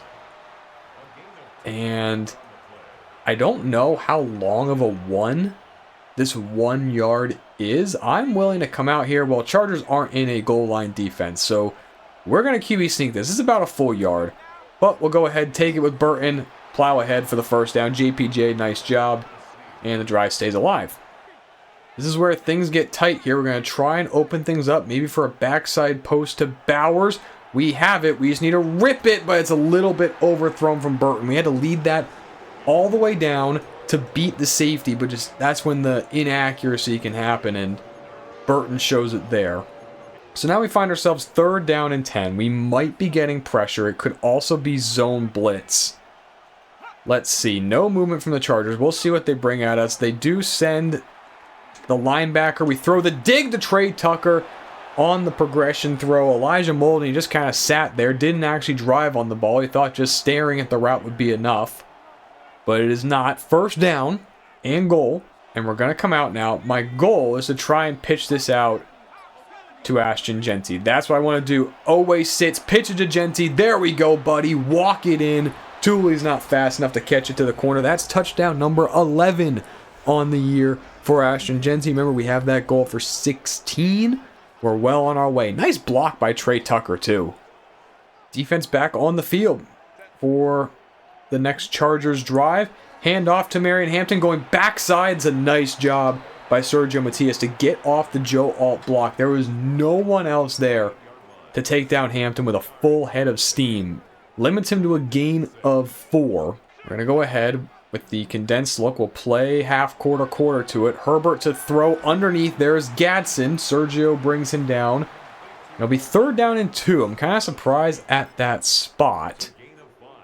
And I think here we are getting trips, but this is the perfect situation where we can run stubby to it so we can get the trigger on the backside, or if 3 goes out. But Herbert's going to throw underneath. McConkey drops it. Oh, we get lucky there. They use Gadsden to run off the coverage. McConkey, normally so sure-handed, cannot bring it in. So here is our opening, right? There's about 4.5 left in the first half. If we can take this quarter and just get a field goal, we get the ball to start the second half, and I would feel really, really good there, because then we got the opportunity to go up by 2 possessions. 2nd down run got us 4. Now we got 3rd down and 6. And it's a light box. Again, guys, we're just going to check right into the QB draw. We have cover 2 here, but this is easy. Just run with Dale Burton. We get a bad block from JPJ, but we're still able to get away and pick up the 1st down. Like, it's that easy. If you get a light box, just check into the run. We're getting a lot of cover 2, so I want to see if we can maybe open up this hole shot. We're going to bring Savion Williams in motion, but that's not where I'm trying to go. Hit Josh Mann. Too easy. Flat route didn't collapse on it. There is Mann. He takes a big shot from Derwin, but it is a 1st down. We keep the drive moving. Okay, 3rd down and 11 after the 2-minute warning. We haven't gotten much so far. And we might be getting cover 3, I think. So we're going to go ahead. We're going to try and run some crash. We have this throw. Hit him. Brock Bowers. Can we get the 1st down? We can. Not a perfect throw from Burton. It was cover 1 instead. That was where I was trying to go the entire way. All right, Savion Williams catch on 3rd down brings us back to 3rd and 5. With about a minute left, we get movement. We do get the flag. All right, I'm going to take my shot. Where's Parker Griffin? Hit him. On the dig, we get it. 1st down inside the red zone. We will decline that penalty. Excellent work. Being disciplined on the hard count. Levi on Muzariki comes across. We are certainly not going to accept that. We're going to read the slant side here. with the slant flat. Washington in motion. We'll see what we get. Trey Tucker hit him. That is down to the 1. Take some big shots from Derwin James. We're down to the 1 yard line. That is what slant flat can do for you. Genty in at Wildcat quarterback. Ray Davis in motion. Genty's going to keep it. Follow Terry Weary into the end zone. That is 12 touchdowns on the year for the NFL's leading rusher. And we've executed our end of quarter plan, end of half plan, about as perfectly as we could have. There's a little bit of time for LA, but they haven't been able to do much after that explosive one-play touchdown on the first play from scrimmage. Passing situations, we're going to go with our load front. We're playing quarters, so we get the deep help on Ladd McConkey. Herbert to throw. He's got Gadsden wide open, but CJ Clayton able to close and break the pass up. That is one of the most impressive coverage reps that I have seen this entire series. That was amazing.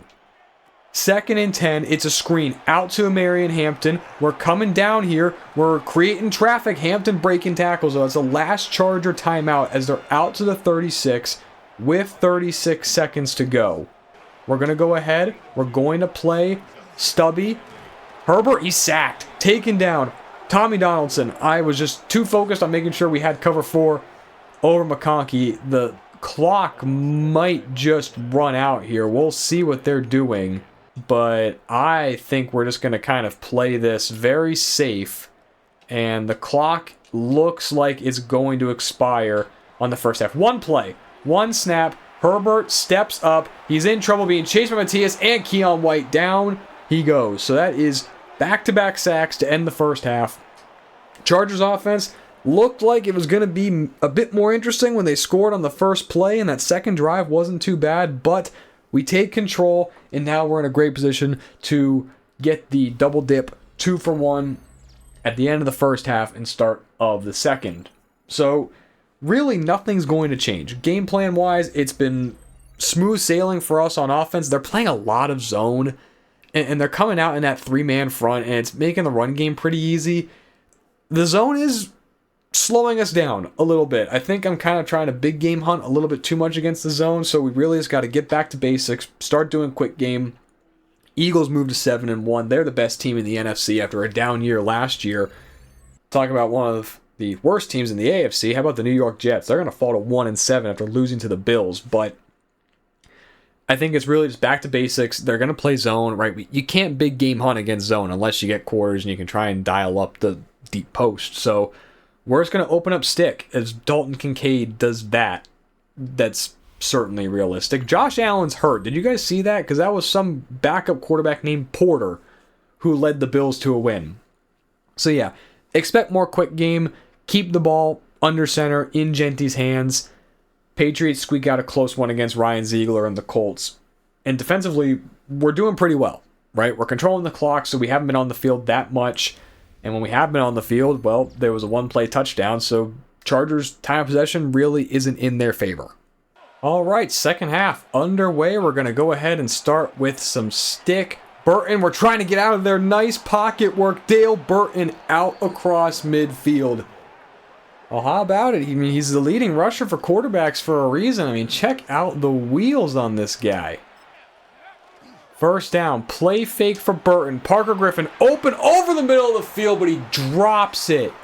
Oh, that was perfect execution on the play fake all the way up until Griffin had to actually secure the catch.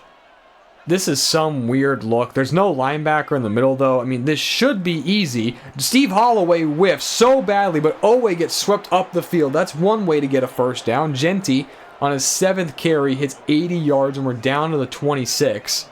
Second down, we don't have the numbers to throw the bubble, so the throw really is Josh Mann if he wins against Elijah Molden. Else, it is a handoff, but he does win. Let's hit him, but we can't hang on. All right, 3rd and 10. We are in a situation where we do want to still just get our points. So I think we're going to be a bit conservative here. throw a screen out to Trey Tucker, see if we can get some blocks and get a first down. If not, we will live with what we get. That is certainly not it. It's a loss of 5. So we'll trot AJ Marks out there for the extra point, or for the field goal for that matter. It'll be a 14-point game. We will still take it.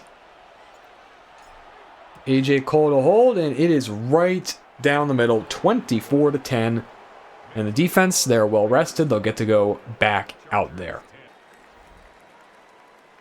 The Browns lost again, 35-6. Like, this Browns team is terrible. I mean, that's what you get for starting Shadur Sanders for 3 years now.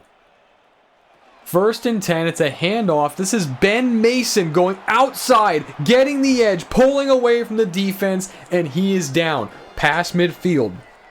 That is all that LA might need. They just need one play to get them back into things. We got to make sure that we are not actually pressing Ladd McConkey. We can't be doing that. Herbert to throw. He's got time down the field. McConkey, oh, it's broken up by Terrell Carey. Thank goodness I bit way too hard with CJ Hicks. Did not get deep enough. But Carey bails me out there. 2nd and 10. Tight look. We're sending pressure. Cover 0. It's man-to-man across the board. Herbert throws quick. Caught by Elijah Moore. We can't tackle him. Elijah Moore just pulls away from the defense. Dude. Elijah Moore is the kryptonite, apparently. Another just fast as lightning drive for the Chargers. Herbert diagnoses the blitz, throws it right to Moore. CJ Hicks, terrible tackle attempt. That's supposed to be one of his strengths, is tackling, and Moore just breaks away.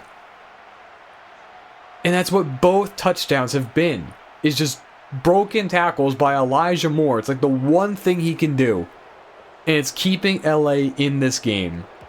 2nd and 2. LA getting funky again with their defense. We're just going to respond with a quick game. Hit Brock Bowers on the slant. That's too easy. We get the first down. They're like coming out in a standard look, and then right as I break the huddle, they like shift massively. Well, this is some kind of man. That's Anthony Jennings out over Ashton Jeanty. We got to snap this ball. Jeanty should win immediately off the release. Yeah, that's too... What is that? What is that, Burton? What kind of throw was that? Like, Genty's got him beat. He's got him beat. And I just lob it, and we get that. That's like a high school quarterback throwing it as hard as he can. From the 30. Like, that's a 30-yard throw. See, that's the kind of stuff that gets people thinking that your game is scripted. Just stupid stuff like that. 2nd down and 10. Hand it off to Jeanty. Thought we got good blocking, but Josh Mann just runs to the sideline instead of blocking any of the defenders coming up the field. So now we got 3rd down and 8. We've got single high. We're going to motion Jeanty out. We're going to try and open up the dig. There's Trey Tucker. Nice catch, buddy. Great job running that dig. Brock Bowers ran the out route on the option, and it was able to just open up that middle of the field for Tucker just to settle right in. We're going to read Thule and use Josh Mann as a lead blocker. So here we go. We're going to pull it with Burton, get him to the edge. Dale Burton with the wheels trying to go down, but we cannot. We do get the first down, though, inside the 15. Burton dealing with a slight bit of wear and tear. Do want to be a little bit careful with him here. Light box. I mean, I'm not going to read this. I'm just going to read if it needs to be a throw to Parker Griffin. It will be. Give me the block. Nice job, Trey Tucker. Parker Griffin trying to get in. Does get in. Muscles his way through the tackle attempt of Elijah Molden. And Parker Griffin does score on the RPO. Trey Tucker does give us a good block this time. First passing touchdown of the day for the Raiders. And that's exactly what we needed. It was a fast drive from LA, but we just take the field right back. A longer drive, take some clock, and it's just so demoralizing when you go fast as an offense and the other team just goes right back on the field and goes slow. When you're already down, you need a stop, and they get the points right back. Four-bunch strong look for the Chargers. They're going to start with a handoff to Marion Hampton. He's had some nice running lanes today. The Chargers, they haven't really tried to run the ball, and they're quickly running out of time to do so. They're not quite out of it yet, but they're going to need a quick score here. Is a play fake for Herbert, goes underneath for McConkey. He breaks away. Lad McConkey into Raider territory. Terrell Carey is not able to hang with him. I've just gone ahead and made the change. Then Darian Porter will now be traveling with McConkey, at least a little bit more. Well, in this case, never mind. Carey's still the one there. Herbert throws underneath, broken up by C.J. Hicks. Nice job by Hicks. All right, 3rd and 10. We have our soft double team over McConkey. Herbert, he's going to throw. Sends Gatson deep down the field. Pass caught. You've got to be kidding me. What is Elijah Moore on? He's got Terrell Carey all over him. It's just a little curl route. I can't believe it. I'm speechless that Elijah Molden is the guy killing us right now. Throwing on 2nd down, caught. Jalen Coker pulls away from Carey. We had him in press, but Coker still able to win. I mean, just look at that. Like, what are we supposed to do against that? Motioning Gadsden over. Hampton in the backfield. They give it to him. Matias comes down, but the defense does a nice job. That's the last play of the 4th quarter. LA, they're barking on the doorstep. 3rd down and inches after a quick pass was completed. I'm coming out here. We're going to try and stuff this. I'm assuming it's QB sneak. Herbert takes it. He barely gets it. And it's going to be 1st down and goal at the 9. Play fake on the goal line. Herbert throws wide open. Is Oronde Gadsden for a touchdown. It's like we didn't even try to cover him. They went play fake into Y cross on the goal line, and Matias just sat there, didn't even run with it. All right, but this is what we've been building up to. Ashton Jeanty has 8 carries throughout the entire day. This is why we have our running back rotation, because now it's 4th quarter time, and Jeanty, he has to get the ball. Give the ball to him a lot. He's well rested. Chargers just still in their 3-man front. I don't know why. It's probably going to work, though. Watch out for Dante Jackson on the run-through backside. Give it to Jeanty. Got to hit that hole fast. There we go, Ashton. 1st down. Cuts it back inside to the 43. This is exactly the situation we want to be in. Single high look. We're going play fake on 1st down. This is going to try and open up. Brock Bowers. We missed the throw. Burton. For a guy who has 90 plus short and medium accuracy, he sure does miss a lot of throws. Big opportunity missed there. It's 2nd and 10. We have too high. We're going to go back to the quick game. Hit him. Parker Griffin makes the catch, goes down. It's a gain of 8. 3rd down and 2. Left side of the O-line is our good side. We're going to motion over the best blocking tight end in the NFL, Darnell Washington, and give it to Jeanty. Going left side. Just get the 1st down, Jeanty. We cannot. It's 4th and 1, and it is decision time. I mean, we're in field goal range. It'll be a 65-yarder. It's towards the edge of Marks' range. How long of a yard are we talking here? Well, same thing. Chargers, they don't come out in a goal line defense. It's a full 1 yard, but we can go ahead and get this. Just going to sneak it ahead with Burton. 1st down, picked up. Okay, well, it's very anticlimactic there when they just don't come out in a defense that can actually stop the play you're running. Too high. We got zone. We really got to read what Diane Henley does. Where does he go? We're going to throw it to either Mann or Griffin, depending on where he ends up. He blitzes. Hit him. Josh Mann, get up the field. 1st down and more. Down to the 26. Excellent work. 2nd and 12. Light box. Give it to Davis. He takes a massive shot from Derwin James. We're going to take it below 5 minutes. It will be 3rd and 10. And guys, I'm kind of content with the field goal. As crazy as that sounds, like, we're probably not going to get 10 yards because they're playing a lot of soft zone. Middle of the field's open. So we'll just give it to Ray Davis. We'll try and get what we can. Derwin's there trying to kill us. So we just go down. And they will have less than 4 minutes to get 2 scores. Now we got to get this kickoff with marks. LA, I'm certain they're going to come after it. We'll snap it right here. No, not a competitive rush. It's up and good with exactly 4 minutes. We're up by 10. So passing situation now for LA. But they still have enough time with how quickly they're moving down the field. They got enough time. We certainly got to account for Ladd McConkey. We're running quarters, so we get the help to him if he goes vertical. Mason in the backfield. There's a handoff to him. Mason, he's got lots of running room. Oh no, this is trouble. Mason, you're kidding me. Just pulls away from everyone. First play of the drive. Oh my God, it's a touchdown for the Chargers. Britton Mason, it's not even a Marion Hampton. Oh, this is pathetic by the defense. Well, you know what's even more demoralizing? It's 2 one-play touchdowns because you don't know how to tackle. So now we're right back on the field. And everything we've done, my goal to just take the clock away, it didn't matter. Didn't matter that LA got the ball back with 4 minutes down by 2 possessions because they're down by 3 now. So we have to keep things moving. Give it to Ashton Jeanty. Good block, Steve Holloway. That's close to a first down. We're over 100 yards now with Jeanty. Perfect look to run split zone into, get Bowers backside, hand it off to Jeanty. Good block, Colton Miller. Hang on to the ball, Ashton. That takes us down. Below 3 minutes, I would expect LA to start using their timeouts here. And we got a perfect look to run counter here, guys. We really do. That's a DB in the box. We just got to block it up backside. Can we give it to Jeanty? We break a tackle. Ashton Jeanty crosses midfield down to the 41. Here come the timeouts for the Chargers.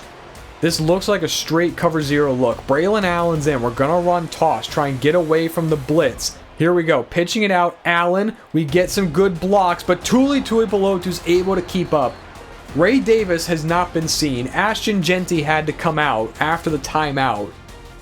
Our running back usage is very, very questionable. I feel like we have to go play fake. They're going to expect us to run. We have to throw. Here we go. We're booting out with Burton. We have him. Parker Griffin. Can we make the catch? No. We cannot. That stops the clock. And we still got Braylon Allen in the game. So here we go. 3rd and 9. We have to throw. This looks like man. They've been running 1 double, but we know that 1 double presents a zone with the corner over the running back. So that's what I'm expecting. We get movement from Tuli Tuipulotu, so that's going to make it 3rd down and 4. So it opens up the entire playbook now. And this looks like some kind of soft zone for LA. On 3rd and 4, and they jump again! They jump again! That gives us the first down! They didn't even come across this time! But Fashanu with the savvy veteran move. Oh, Tuli Tuipulotu trying to change the game by timing the snap count. He's just made this a lot harder for the Chargers because now we'll be able to run the clock down to less than a minute and a half. So now we're going to keep the ball on the ground with Braylon Allen. Here we go. Allen, that's a first down. That might be game over. There's a slim little chance here because they still have the 2-minute warning, but those 2 penalties from Tuli Tuipulotu might have screwed the Chargers' chances. Oh, look who's back in now. The game's pretty much out and settled now, Ashton. You don't even need to be in, but he gets the first down anyways. That'll take us to the 2-minute warning. That is game over. 14 carries for 141 for Ashton Jeanty. The run game ends this thing. All right, defense tried their damnedest to blow this thing, but the run game comes up big. A couple of big drives to take a lot of clock in the second half. Do it. We move to 8-1 and keep the number 1 seed in the AFC in our possession. This was a frustrating game. A couple of big catches, bad tackling. I don't even think the defense played like all that poorly. Herbert had a 65% completion percentage. So like we were breaking up passes. He only threw the ball 20 times. Like, we weren't on the field that much defensively. We stuffed the run aside from one play to Britton Mason. And we did a good job on Ladd McConkey. It was just Elijah Moore. So in this situation, you devote resources to the great wide receiver, and sometimes you just get got by someone else. And in this case, it was Moore. Now, I do think that there were some tough catches that just should not have been made, and then there was some terrible tackling efforts, but overall, I think we did pretty well. The O-line was great. And again, defensively, look at the linebackers, man. I mean, these guys are just flying around. Identical stat lines for Cherry and Matthias. We got 2 sacks from Sanders and Donaldson. But this tells the story, guys. 2 PBUs. We've had 5 PBUs the past 2-3 games. That's when our defense was looking good. Here, we're not able to contest passes. And that's what happens. If you can't contest passes and break them up on your own, you have to rely on the quarterback missing. That's just not going to happen in the modern NFL. Terrell Carey gets 2 upgrade points after this game for 10 deflections in a season. This could be actually a very big set of upgrades for him. We're going to put them both in the slot. This should get him to an 80 overall. Let's see, we get some tackling. Okay, not too bad. And we do get Carey to that 80 overall mark. And we get a nice upgrade here with some man press and zone. There's what his ratings are looking like now. 85 man, that really stands out there. If Carey can be like a true press man demon with his size and speed, then we have something with him. All right, guys, looks like we have another opportunity for a linebacker breakout. I have no idea who this is for, considering that Matthias and Cherry had the same stats. And it's for none of them. It is Drew Sanders. Okay. Well, I don't think he'll get that goal. Can I choose a new one? 6 tackles is ambitious. I think, honestly, 3 TFLs might be the best bet for him. We get a lot of TFLs from our edge rushers, and he plays a lot in penny. I'm going to go ahead with that one. Steve Holloway just unlocked another ability slot by getting up to an 85 overall. And I think that looking at his ratings, we don't have a ton available. Win against spin moves. I think either Run Protector or Matador. To handle the Bull Rush, I think we'll go Matador, along with Polar Elite and Nasty Streak. To finish up today's episode, we're going to be taking on the what might be worst team in the NFL in the Minnesota Vikings. Starting off statistically, the offense, it's terrible. Points per game, 26. That's their best rank. And then a defense that's actually worse than ours in points allowed per game, allowing 26 points per contest. So just insanely bad. And when taking a look at their record, they are one of 4 teams in our league to have only 1 win on the season. They've lost games close, primarily, but they've also gotten blown out. The Packers shut them out, and then the Broncos destroyed them last week. But this team, they've had close chances against the Bears, the Niners, Rams. These are good teams that they're losing to, but they're just starting to add up now to a point where it's insurmountable. And the thing is, when taking a look at a team that is this bad, the first thing that comes to my mind is bad quarterback play. But that really isn't the case. JJ McCarthy is actually playing decently. He has taken steps forward. He was better in 2026 than he was his first year in real life. And this year, he's taken another step forward to the point that Minnesota has actually re-signed him to a 3-year contract extension. So he is their QB of the future, and he's not playing terribly. The offensive line has only allowed 15 sacks through this point in the season, which again, really not that bad. That's only 2 per game.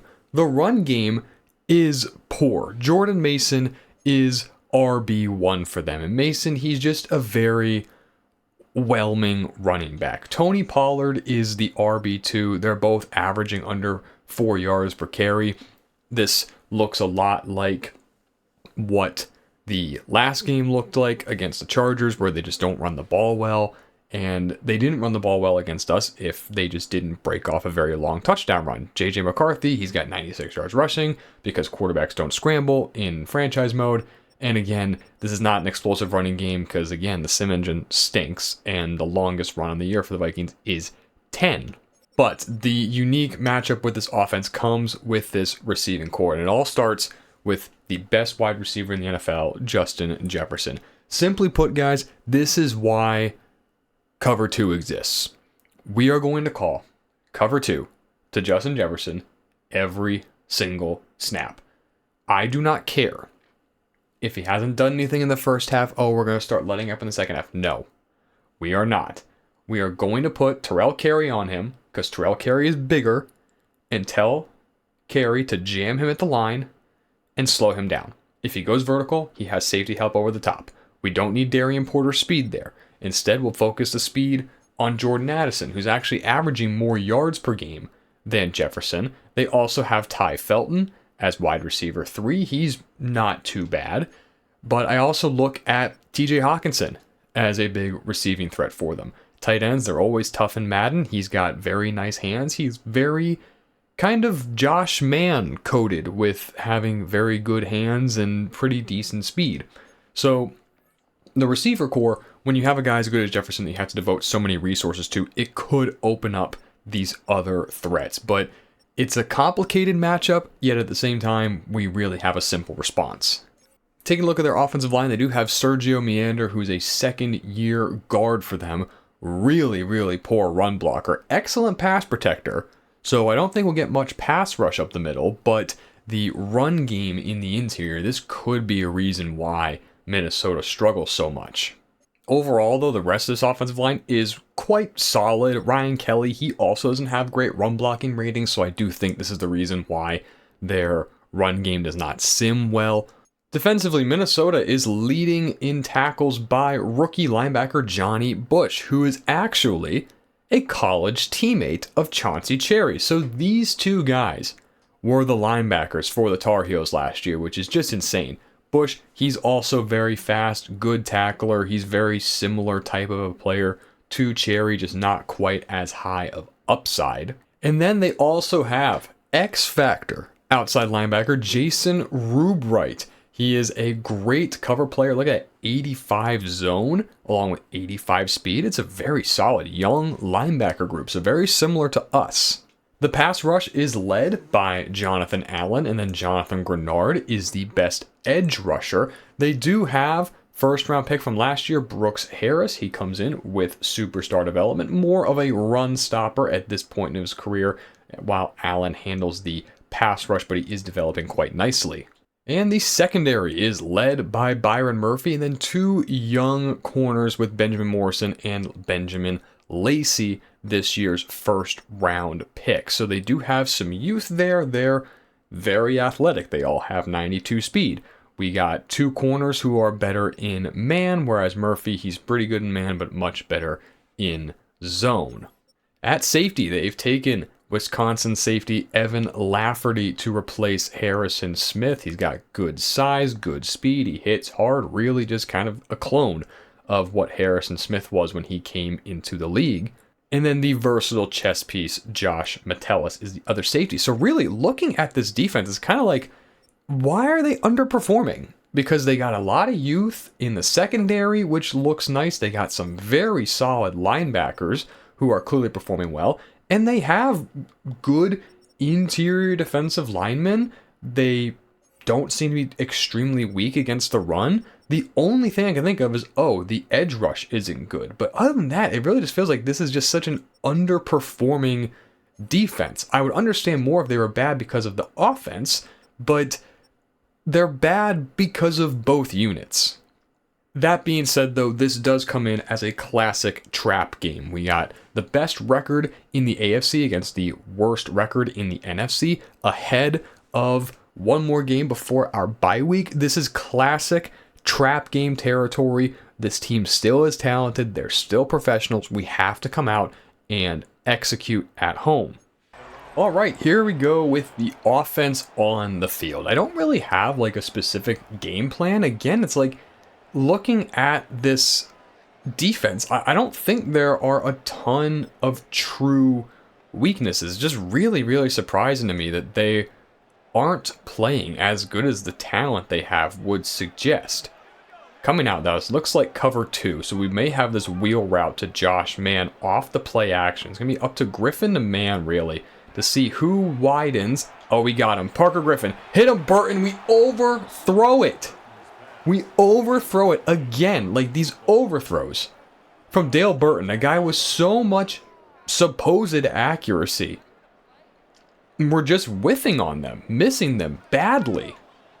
So 2nd and 10. This is a perfect look to run buck sweep. We got to get some good pulls, good down blocks. We get run through so fast. Those amazing linebackers run right through the gaps, and our offensive linemen just run straight around them. 3rd and 13 coming up. Looks like we got single high. I'm really hoping that we can get some runoff that can open up Griffin on this curl route. That's probably where I want to go. Here we go. Him working against Morrison is incomplete. Not able to hang on, and we are going to have to punt. All right, J.J. McCarthy in the Vikings offense comes on the field. I'm not going to make any jokes about his nickname because I feel like that's just something that's going to bite me if I do it too early. We're going to focus on him on the run because we know that he is capable of doing that. And we're going to start by trying to find Justin Jefferson. Where is he? He is to the bunch, so we are in good situation here. It will be a handoff to Jordan Mason on 1st down. Mason into the secondary, taken down at the 46 after a rush of 20. And they're just going to come right back out in the bunch look again.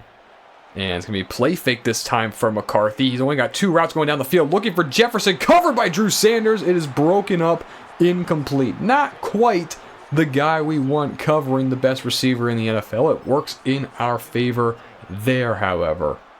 We do not want Justin Jefferson to get a free release. McCarthy to the air. They switch again out to the corner. There is Jordan Addison, Darian Porter, and CJ Clayton. Not fast enough to get out there. Minnesota, they are moving right down the field on us. Motion, Jefferson over to the single receiver side. We got to prepare for him on the motion. McCarthy in trouble. He has to step up, pulls away from Tommy Donaldson, and goes down. Picks up 10 and the 1st down. We had everything bottled up, but we couldn't get to McCarthy fast enough, and he's just able to run for the 1st down. So really, really impressive first drive from Minnesota. They're using Jefferson as a decoy, which is actually great game planning from them. We got a pounder this side here. Take Jefferson if he goes vertical. It's a handoff to Mason. Gets away from Matthias. Hicks has to bring him down. It's a gain of 6. We have an injury on the field, and it is to Sergio Matthias. And if our linebackers, this is the best unit of our defense, if they start to get injured, this could be a really, really long day. I see Damone Clark is checked in. This is not who I want in at linebacker. Mason, he stumbles through 2 tackle attempts and is able to get a gain of 1. I'm going to make a change real quick.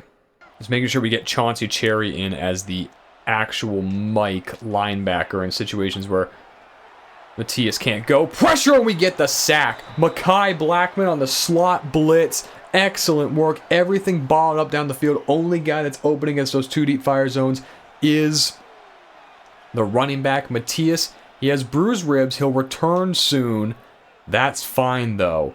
Excellent work here on the 2 deep fire zone. We get the out route here from Ty Felton. Look at the work by Terrell Carey to collapse on the route. We pass off Jefferson to CJ Hicks. There is a window to rip this by McCarthy, but he has to throw it like right now, and he's already starting to roll away from the pressure of Blackman. Excellent work by Brendan Mays to isolate Donovan Jackson, and it opens up this lane because they slid to Tommy Donaldson. There's no one to account for Mekhi Blackman. This is all on McCarthy. He has to make him miss, and he cannot. First down, offense back on the field. We're going to start with an Ashton Jeanty run, and the Vikings defense is rallying to the ball very quickly. Jeanty coming off that game where he averaged over 10 yards per carry. And I'm impressed by how the Vikings defense is responding so far. Like I said, it's kind of thought like this isn't a bad defense. We're in empty though. We're running stick. We may get pressure off the right slot, so let's just see that. We're going to read what 41 does. Depending on where he goes, we'll throw it. It's got to be to Trey Tucker. Oh, it's almost picked off. Great job by that excellent X-Factor linebacker, Burton. He's not playing his best game right now. We got 3rd down and 7. We're going to try and set up just a simple screen to Ashton Jeanty. See if the O-line can get us some blocking, get a simple completion, dump it to him. Jeanty got to get up the field. Good block, Jackson Powers-Johnson. 1st down, Ashton Jeanty. We had some nice downfield blocks. Couldn't quite pull away, but it does keep the drive moving. Light front here for Minnesota. We should have lane to run through. Give it to Ray Davis. That's a run, almost a 1st down. Jeanty back in, but Minnesota is loading up the box. We might get pressure. We got to play fake dialed up here. Pressure coming, and he is sacked by Dallas Turner. Nothing was open. They got back out of the pressure. Looked so fast. We had all the routes going down the field, and Burton taken down. It was quarters. I got to take a look. Yeah, so this entirely falls on Colton Miller. I don't know what he's doing. He just doesn't block Dallas Turner. There's no protection in the world where you just leave him free. And Josh Mann is going to be open. He's running a very deep corner. Tucker's the clear out, and he's running the corner. We just got to actually give Burton some time. And if we just block him here, we would have. So 3rd down and 8, we got single high. I want to read this right side. Can we get the throw out? Parker Griffin, yes we can on the access throw. Too much space underneath. They ran palms that time. We still were able to get a wide open throw to the rookie. So let's go ahead, keep this moving. We got zone. I'm going to work my left side here. The corner route to Bowers looks nice. If not, we have the option route to Josh Mann. Nope, Trey Tucker over the middle. No way can Lacey keep up with him. Down to the 26, our 3rd 1st down of the game. Just work your triangle reads out of the bunch. Easy. Motion Josh Mann out. This is such an easy look to run counter into. I'm a bit worried about backside pursuit from Dallas Turner, but we got to trust Ashton Jeanty fast enough. Good block, Steve Holloway. Up the field goes Jeanty. That is a 1st down. Gain of 12. Short gain on 2nd down. Brings up 3rd and 8. We're going to read the right side triangle. If it's Mann, we might have this throw to Josh Mann. Let's see. We have Mann. Loft it to the corner. Burton! Oh my gosh. Misses a touchdown to Josh Mann. It was man-to-man. Single high. We run the corner route. Everything is there. I know my throw. I'm starting to get concerned about the accuracy. It's there. I'm not drifting back. My feet are set. Good protection from the offensive line. It's all there. The angle route is covered. This has to be the throw, and we have to make it. And just for reference, these are the accuracies we're dealing with. 96 short, 94 medium. We cannot be missing these throws. 1st down, running power, handoff to Jordan Mason. Good fill, CJ Clayton limits him to a gain of 2. 2nd and 8, another handoff here to Mason. This time able to power through some tackles. They're going to be very, very close to the 1st down. It's 3rd down and inches. Well, we're going to get QB sneak here.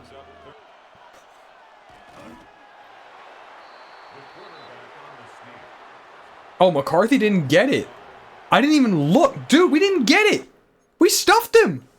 I can't believe it. Look at the work by Tommy Donaldson. Just sheds Ryan Kelly. And McCarthy just drives his shoulder into Donovan Jackson's hip. Oh my gosh.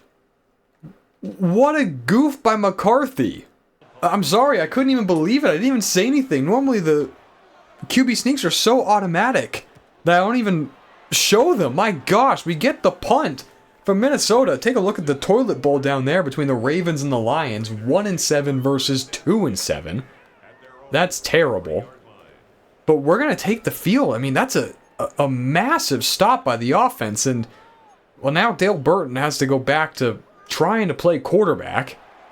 I think we're just going to have to keep the ball on the ground, honestly. We're going to run some power, get Bowers out. It'll take the safety out of the box at least. We're going to hand it off, run with Ashton Jeanty. Nothing there. Excellent work by the Vikings defense. I'm telling you guys, when I was looking at them, it's like there's no way are they as bad as these stats indicate. This is a good defense. And this is a light box. We're going to run inside zone, use Trey Tucker as the split blocker, hand it to Jeanty, just find our hole, get up the field. Oh, one block. Just a little bit longer by Savion Williams, and Jeanty would have hit his head on the goalpost. So we are getting the running game going. Now we have to open up the play action game.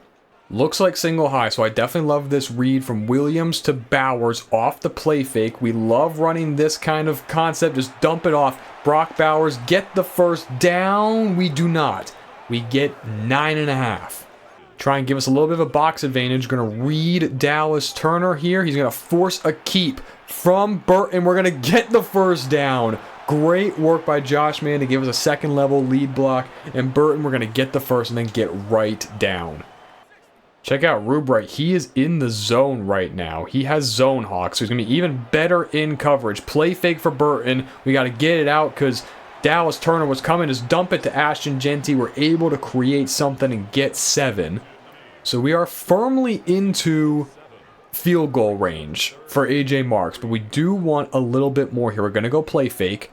The goal is to hit Trey Tucker. Just dump it to him and let him run. Gonna hide him behind the offensive line. Here we go. Get it out. He's open. First down. There we go, Tucker.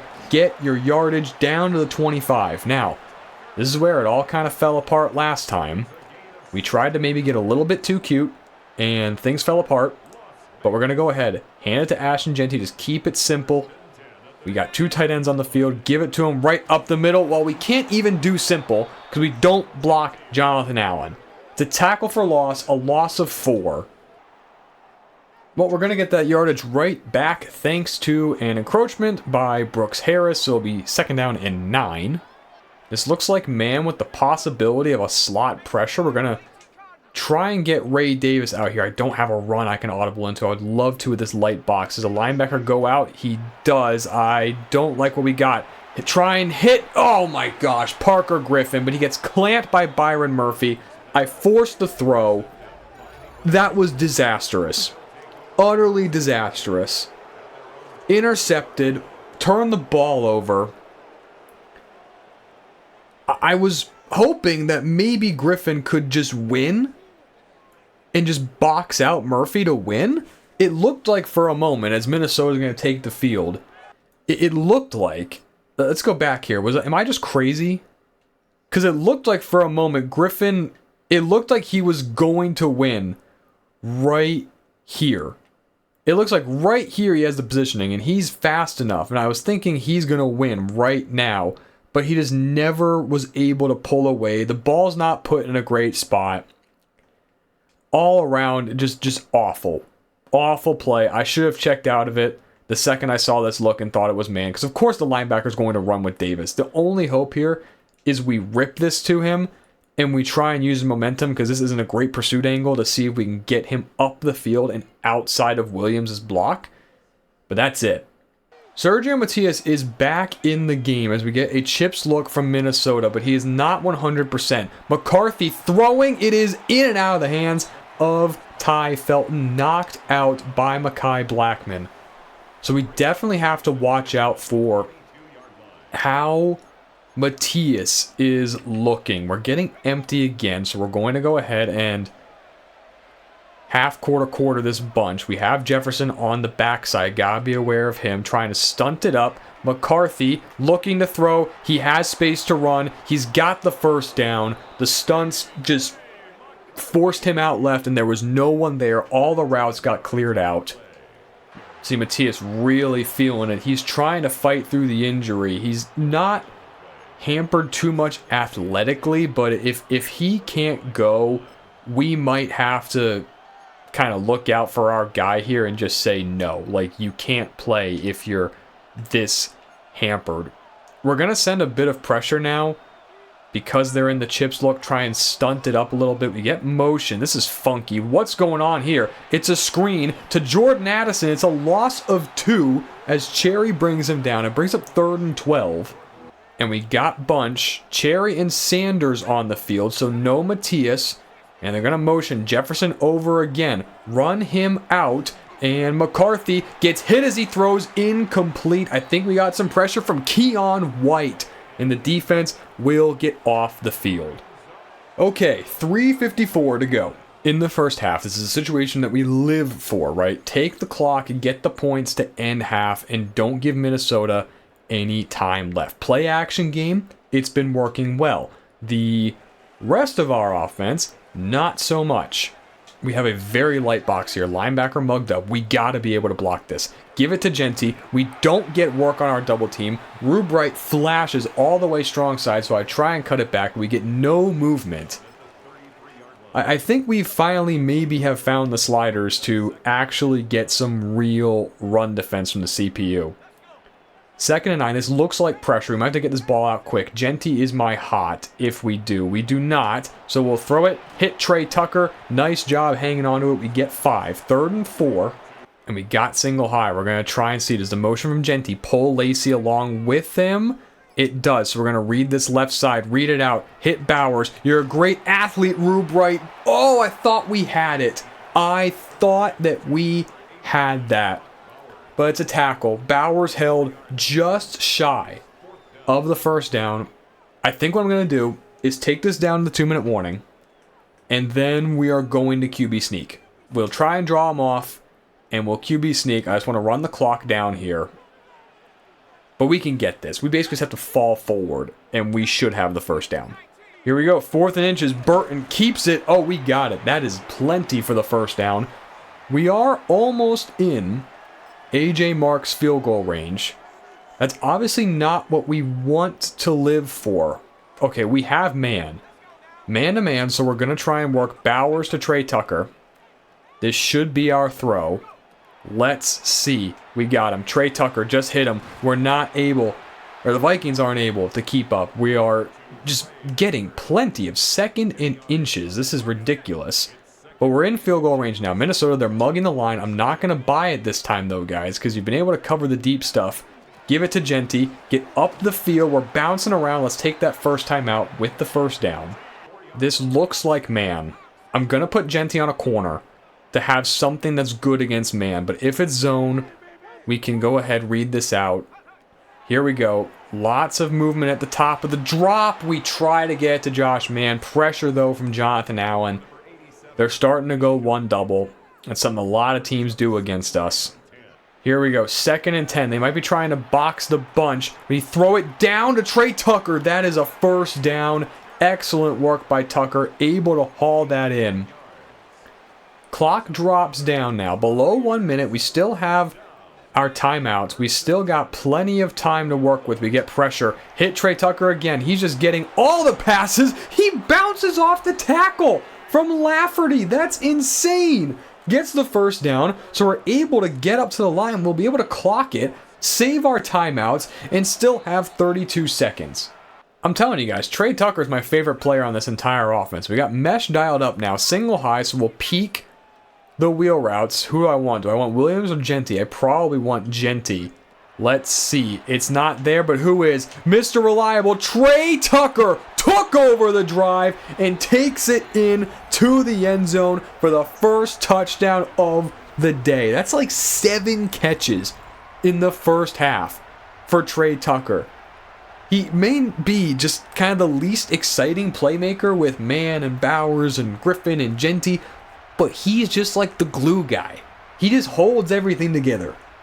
All right, 22 seconds left for Minnesota. We're going to get Dime onto the field, but this is absolute 100% passing situation. We definitely want to commit our resources to stopping the pass. Quick run through for Keon White. That's a completion to Jefferson. Not enough for the first down. They got to take a timeout. All right, I don't have any kind of quarter, half, or half, quarter out of dime, so we got to box this bunch up. McCarthy to throw. All the routes just going down the field. He's running, slides down at the 40. Those routes over the middle were a little bit too open for my liking. I think we're going to start running just straight man, and I'm going to take Chauncey Cherry and spy him. Jefferson's to the bunch. We're going to go ahead and play another one over the bunch. Deepest route here is Addison going to the corner, looking for Jefferson, knocked down by Terrell Carey. Excellent work. Great job by the defense. Now they're going to really be pressed for time, and I think we're going to go ahead and run prevent, but I want to play the outside. Don't let them out of bounds. Keep them in the middle of the field. McCarthy to throw. He's going to step up and throw over the head of Jefferson. Takes a shot from Terrell Carey. Excellent work. And we're going to get the Hail Mary. And you know what, guys? Greg Williams wasn't wrong. We're going to send all-out pressure at McCarthy. You better get this ball off quick. Going down the field. Looking for Felton. It is incomplete. Broken up by Mekhi Blackman. Greg Williams was right, guys, when he sent pressure on the Hail Mary that lost that game for the Jets. Just an unfortunate play there. It works for us. And we've made it to halftime. And we are winning. We're thankfully not tied at 3.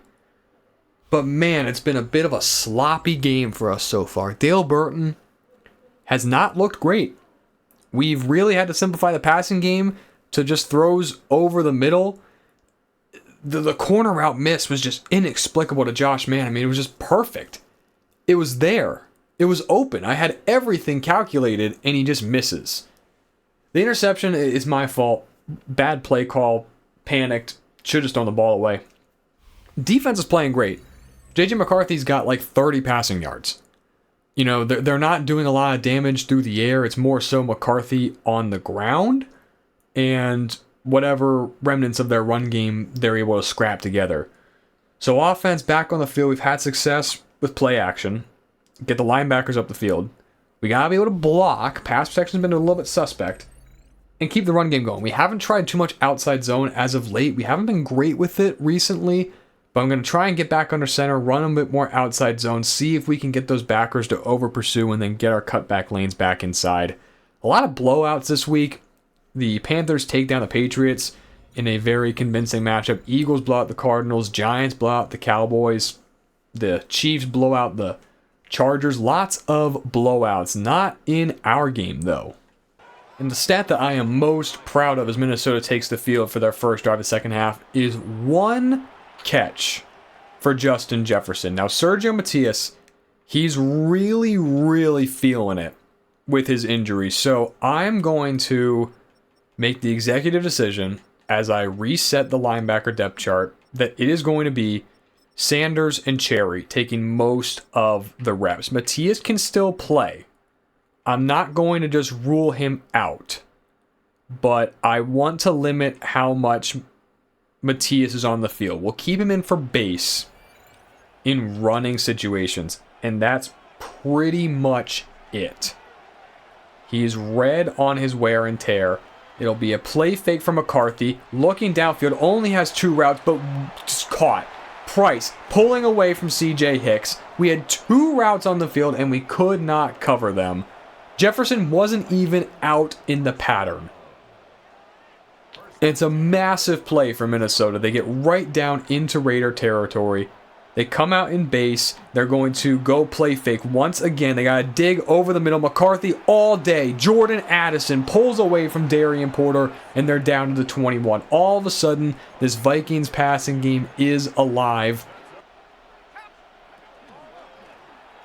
Handoff now to Jordan Mason. Spins away from Hicks. Breaks away from Tyree Wilson, and that is a touchdown for the Vikings. Bad tackling, rearing its ugly head once again. And what a convincing drive by the Minnesota Vikings just to tie the game right back up. Pristine look to run outside zone here to the side of the one technique. We'll motion Parker Griffin, try and get him out. All right, so they're not going to take Metellus over. We'll keep Griffin in to have the extra blocker. Give it to Ashton Genty. We cannot get up the field on our combo blocks, though. Only 10 carries, 28 yards on those attempts for Ashton Genty. The Vikings' run defense has been shutting us down. And right here, we have no one over Trey Tucker. Does anyone drop out? If not, we can rip this. There we go. Just hit him. Quick little alert. Get the 8 yards. Brings up 3rd down and 1. Tucker, 8 catches, over 100 yards. Check that out. Goal line defense on the field from Minnesota. We hand it off. Ashton Genty. He cannot get the first down. Vikings defense comes up big. 4th and very short, though. I mean, I'm going to go for this. We have to be able to sneak this and have to be able to convert. It's basically just a fall forward. Once again, come on, JPJ. Give me the block we need. Burton, he gets it. Just barely. 1st and 10, play fake to Ray Davis. Throws over the middle, caught. Parker Griffin pulls away from Byron Murphy. There we go. There's the big frame over the middle of the field, bodying the smaller corner. That's what I wanted on the interception. Griffin gets us into Minnesota territory. Looks like we got man. We're not trusting Burton to throw the corner, though. We're setting up a screen. Going back across the formation to Ray Davis. Can we get the time? Yes, we do. It's out. Davis catches it cleanly. 1st down with a nice move. Down to the 26 is a gain of 15. And we're seeing more one double. It's what the Vikings are doing. It's what everyone tries to do against us. Just one double, one double, one double. But we're making it work right now. Light box. We're going to read Jonathan Grenard. He's going to force the keep for Burton. Get up the field. Slide will take our 4. We have 3rd down and 6. Davis still in the game. He is tired. We have him, though, as the main throw on this little shoot route. Oh, look who's wide open, though. Josh Mann makes a nice catch. 1st down. Gain of 8.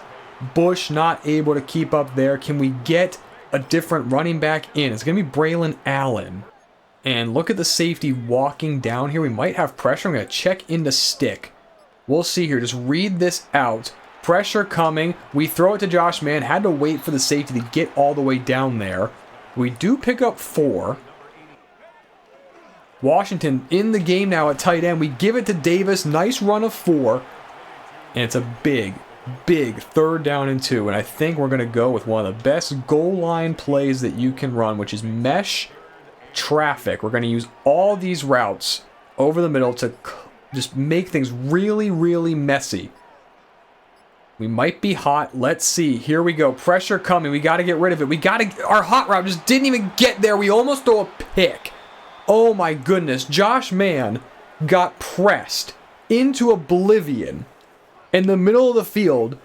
It almost got just crowded up just by ourselves. Oh, Parker Griffin. Oh, no. Oh, no. Look at... Oh, my God. I was so focused on just trying to get the crossing routes, because those are the throw, that I just didn't even look at our corner route wide open. I mean, you know, maybe Burton misses it again, but... Oh, my gosh. Jordan Mason averaging 8.1 yards per carry. Vikings run game has certainly been effective today. And they're only down by 3. So they are in a position where they can continue to run the ball well. They got 2 tight ends on the field. See how Matthias is doing with his wear and tear. McCarthy, it's going to be another play fake. Rolling out left. Throws at the feet of Jordan Addison. Good coverage from Porter. That could have been a much more dangerous play. Tight look, we're running too high fire zone. One of my favorite plays here. Play fake, it is caught by Felton. That's Price. I'm getting these receivers all confused. I don't even think Ty Felton is even on this team anymore. I forget already. But we have 3rd down and 4. We're getting trips.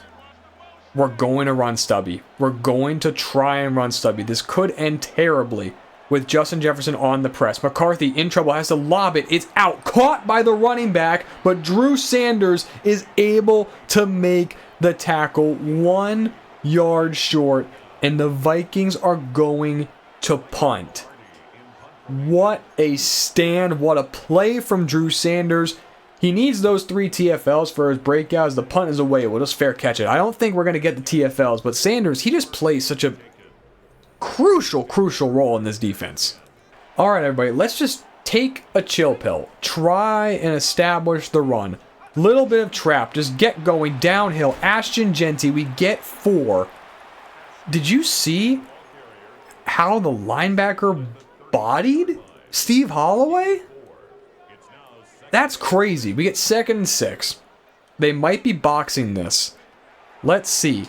Parker Griffin's open. Hit him on the sit route. 1st down. Keep this thing moving. We're getting yards through the air. Burton goes over 200. He's almost thrown the ball 30 times already, which is not the world that we particularly want to live in. Hand the ball off on 1st down. Ashton Jeanty, good blocking by the O-line and Jack Westover. We power ahead and get 7. That'll be the last play of the 3rd quarter. Or will it? We get Minnesota to jump. Rush to the line with a play in mind. Just try and get them to jump. And it's exactly what happens. Rube Wright comes across, so we'll have a 1st down. Clock, it might run. Okay, and it did. So that is actually the end of the 3rd quarter. But we get 5, right? We get 5. We get a little bit closer to the end zone. Definitely need a touchdown this drive. I'm very tempted to just treat this as 4-down territory because a field goal doesn't really do much for us. I mean, it means that a field goal can't tie the game for Minnesota, so maybe we still take it, but I want to be pretty aggressive here on this drive. Setting up a screen. Josh Mann. We got blockers in front. Look at the work by the lineman downfield. Parker Griffin, help me out a little bit. We're inside the red zone. Down to the 12. 34 yards on that screen to Josh Mann. Sets us up with a premier opportunity to get points. No surprise. Mann's got to come out after all that running. Darnell Washington in the game. We're going to run right behind him. Hand it off. Ray Davis, but Josh Metellus shoots the gap. Backside run through gets us once again. And they've just been running one double. What is the CPU's obsession with this play? Like, they absolutely adore running it. We have man once again. We're going to motion into the stack. This should free us up a little bit. Savion Williams, he makes the catch, but it's only a gain of 3. Lacey brings him down. I mean, we have to work here expecting that this is going to be man. I mean, it's all that they're running. And it's exactly what it looks like we are getting. We're going to motion Jeanty back in. We're running mesh. I mean, we're going to run mesh. We have to slide protection, help out Terry Weary. Here we go. Jeanty into the backfield, got to snap the ball now. Pressure is coming. Josh Manny's open this time, has to jump for it, but he loses the ball. Knocked out by Josh Metellus. We had it for a moment. It looked like we had it. They sent cover 0 again. I was ready for it this time. Jeanty's not open on the wheel. They do a great job on Bowers. Look at the job by Metellus, though. He's coming from so deep. But Bowers kind of picks man himself. It doesn't free up Bowers whatsoever, so we have to throw this ball to man. Pressure's coming because of the run through. We don't have enough guys to block up Bush, so he's going to be free. So we have to get this ball out to man. Burton has to put a little bit of air under it, and it's just knocked out by Metellus. He just kind of punches it out right here as man's coming down with the ball. Oh, what a great play. And 4th and 8, I'm not comfortable going for it here. So we are going to trot Marks out. His 3rd field goal of the game. It's up and good. We're up 16-10, but the defense is going to have to come up with another stop. Tight look again from Minnesota. They've loved their play action out of here, though. This time they pitch it out. Jordan Mason. Nice pursuit from Derek Hall. That's 60 yards on the ground. We've done a pretty good job. I'm actually surprised they ran the ball from that heavy look. Under center, bunch once again. 2nd down and 7. McCarthy, he's going play fake. All the routes are deep down the field except for the dump off. It's caught, but Cherry brings him down for only a gain of 2. 3rd and 5. 2 tight ends on the field, but I'm not buying it. We have nickel still on. I think it's a pass. We're prepared for it. McCarthy to throw. He's got meshed out up. He's taken down. Tommy Donaldson gets to him. The pass rush does their job, and we are going to force a punt from the Vikings. Okay, we've lived in this situation. It feels like so many times where now we just have to run the ball and take as much time as humanly possible. It's what we are built for. Ashton Jeanty in the game. We haven't had to use him much. Minnesota loading the box. We give it to Jeanty. We get good blocks from Holloway. Jonathan Allen with some backside pursuit. We get a gain of 3 though. But every first down that we're able to get at this point just increases our win probability so much. There's no one out here to cover Bowers if he releases to the flat fast. We're just going to read this out. Let's see. Do we get out there? No. Great pick. Trey Tucker frees up Bowers. Past midfield. Past the 40. Down to the 36. Excellent work by Tucker. Vikings fans are going to be fuming about this because this is as close to a textbook pick as you can get by Trey Tucker. Look at that. Rube Wright has to be the one covering Bowers. And Tucker, he's running his route and just boxes out Rube Wright. He's doing everything right this game. And Bowers, he gets a full head of steam with this much space. Oh, that play could have just won us the game. Because now we are well within the field goal range for AJ Marks and Minnesota. I mean, they're really going to be coming up the field now. We're going to try and go play fake from heavy personnel. We should have enough guys in here to block. Here we go. There's nothing here for Burton. We're just going to run the clock and then throw it away. 2nd and 10, light box. Give it to Jeanty. Up the field. We'll get 6. It'll be 3rd and 4. And pretty much my only requirement here, guys, is that this play stays on the ground. I mean, there's no one over Savion Williams. Okay. Odd look here. Just don't make a stupid mistake. Read it out. Give it to Jeanty. Get up the field. We tried to. I think there's some wear and tear affecting him. We're not able to shake Benjamin Morrison. But clock will go below 5 minutes. And we'll kick the field goal. We'll go up by 2 possessions. This is eerily similar to the Chargers game. We'll trot AJ Marks out.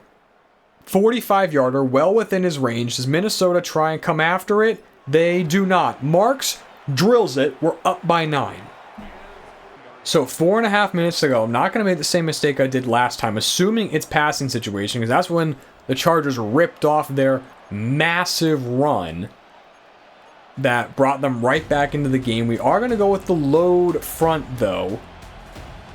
Remember, no Sergio Matias. To throw is McCarthy. He's looking, runs up the middle. You get a hurdle attempt. There's no way that he actually tried to hurdle. Tyree Wilson brought him down. I cannot believe that. But McCarthy, he's really running a lot. So we're going to start spying Drew Sanders. Going to be playing more cover 1. Handoff to Mason. Cherry's there. Ramsey's there. Clayton finishes him off.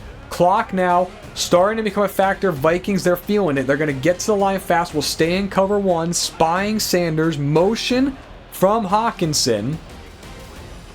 Let's see. Quick throw out to Hawkinson on a screen. CJ Hicks pile drives him. It's a loss of 5. This is really getting dodgy now for Minnesota. They're coming out in a chips look. We're going to call a timeout. We're not in a good look to defend the chips. Sometimes the smartest thing to know on defense is when to stop play. And when they get into no huddle, that's exactly what you need to know. Sometimes it's just better to just burn the timeout. And they're going to go empty, so I want to rush. I want to rush 5. We'll try and with a little bit of an interior stunt, see can we free up Drew Sanders. Rush from a little bit of depth here. Let the stunt really peel this open. Here comes Sanders. We got him. Perfect execution. Oh, time really of the essence now. McCarthy, he's got to get back to the line. They're going to go ahead with the chips look. We're going half quarter. McCarthy to throw. Only 3 routes down the field. Sacked again. Taken down. Derek Hall brings up 4th down and 29. They're going to get to the line. We are going to call the timeout right now. Oh my, 4th and 29. Thanks to some perfect execution by the pass rush. First sack up here. Look at the work, the stunt from Keon White and Brendan Mays does. It should have been picked up. I don't know what Meander is doing, but Drew Sanders runs right through the A-gap. This should have been picked up, but the stunt, I guess it did its job. He may not get the breakout game, but that is a massive play. And then next up, second sack here. This is just Derek Hall. It's not against Christian Darrisaw. He has to be blocked by Tony Pollard. That's not what chipping is for. Pollard, he puts up a great effort, but you're going to lose this every single time. From this far out, we're playing prevent. We're protecting the sticks. You can do whatever you want underneath McCarthy. We get movement from Minnesota. You got to back up even further. You got to be kidding me. Christian Darrisaw, what are we doing? Oh my. 4th and 34. If we allow this, this is insane. We're just protecting the sticks. Everyone just sit right here. McCarthy, he's got to throw it short. That's going to do nothing. Turnover on downs. We get the ball back. Just what a stand by the defense. Making a statement. And right now, we can keep this ball on the ground. Just don't fumble the ball. Give it to Ray Davis. Good block, Steve Holloway. Davis down to the 10. Minnesota going to start using those timeouts. They could get the ball back, but they're already down 2 possessions. This game, it's really, really close to being over. Touchdown, Ray Davis, just following Jack Westover into the end zone. That should do it. I am going to go for 2 to try and make it a 3-possession game, just to fully protect ourselves from anything ridiculous happening. We scored a bit fast, so there is a chance that Minnesota could get a fast drive down the field and make something happen, so I am going to go for 2 just for a little bit of insurance. Well, we ran the ball with Braylon Allen on the RPO. Didn't get in. So it's a 15-point game, but still Minnesota, they're going to have to get a 2-point conversion if they want to do anything here. And at this point, this is full panic mode for the Vikings. You got to throw the ball. Got to show us something. McCarthy to throw. It's incomplete. Looking for Price. That kind of pass is going to do you absolutely nothing. Let's see here. Does Pollard stay in? He does. They throw. Broken up by Drew Sanders. All right, guys. 4th down and 1. The game comes down to what I'm assuming is a QB sneak attempt. A very anticlimactic way to end, and Tommy Donaldson stuffs it again. We are taking over on downs. The defense has made their statement in the 4th quarter. No trap game for the Vikings. We're going to go ahead. They're going to call their timeout, so we can't kneel this out, but we're going to take the clock down. Okay, was a little bit dicey there. A little bit tighter of a game than I expected, but I did think this team was going to play a lot better than their 1-8, now 1-9 record indicated. But we move to 9-1 with 1 game ahead of our bye week. An excellent win to finish off this episode. The defense rounded back into form after the rough game against the Chargers, and just what a statement that end of the 4th quarter was. They really just shut the door in the Vikings' face. Offense, we did enough. I am a little bit concerned about Dale Burton's performance after some of the misses there, but we did throw the ball a lot this game. 33 times, 280 yards. Good average. We held McCarthy to almost nothing. Run game. Ray Davis outran Ashton Jeanty. It was a tough sledding game for him. The Vikings actually ran the ball really well. They just kind of got into a situation where they had to start throwing. Trey Tucker with an excellent game. And you know what, guys? Shout out to the defensive game plan. Justin Jefferson 1 reception for 8 yards. Ray Davis out-received Justin Jefferson. Savion Williams had the same amount of catches. Just what a performance by the defense. I am so impressed. Taking a closer look, Chauncey Cherry with 7 tackles. Drew Sanders, he's not going to get his breakout game, but a great performance here. Look at that. 3 tackles, a TFL, a sack, and 2 pass deflections. In his first game as the full-time third linebacker, in his first game getting a lot of starting reps after Matthias had to go out with the injury, he played great. So I love our linebacking core. I think we can get a great rotation of the 3 of them. This game told me so much, and look what happens. When we get PBUs, we win the game. We forced incompletions, and we did so well defensively. Another upgrade here for Tommy Donaldson. He's gotten like 3 in the past 2 games. He gets this one for just playing well. I thought this maybe was a milestone. Oh, he got us 5 sacks in the season 1 last week. So we're going to go ahead. We're just going to keep on upgrading him. Get that nose tackle upgrade. He's up to an 82 overall. Very effective as a pass rusher. I'm very impressed by what Donaldson's become. He's rounding himself into form. And then another upgrade here for the first round pick, Parker Griffin. This will get him to a 78 overall. Let's check out what this one gives us. 5 awareness. Whoa. That is maybe not the most useful upgrade with his skill set, but it does improve the overall a fair amount. Unsurprisingly, we did not achieve the breakout goal for Drew Sanders, but he does still earn 2,500 XP. That should net him another upgrade point. What? He did get it! Oh my gosh! Oh my! Drew Sanders now has an upgrade point and now has superstar development? I can't believe this. We'll give him a coverage upgrade. What? He got it? Oh, this is huge. It looks like those off-season storylines that kept on popping up may have actually meant something. Do we need to start using more like 3-3-5? We might have to just to get Drew Sanders on the field.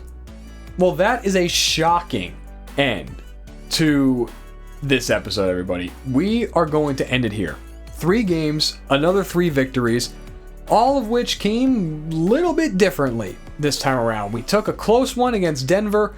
We had another close one against the Chargers, and then this one against the Vikings was close until the end when the defense slammed the door shut in their face. We still own the number 1 seed. Next episode, we're going to have 1 game against Washington, and then we have the bye week. We're going to go over the draft class. We're going to have time to talk about the focus scouting, a week 12 bye very late in the season, and then our schedule. It does get quite interesting. Steelers, first game after the bye week, the number 2 seed in the AFC. We have our final divisional game against the Chargers in week 14. And then we end the season with some very, very interesting matchups. Texans, but then the Bengals, the team that eliminated us in the playoffs last season. The Bears are a very tough out. And the Ravens, they may only have 1 win on the season, but that's still a really, really talented team. So the end of this season is going to be really, really interesting, everybody.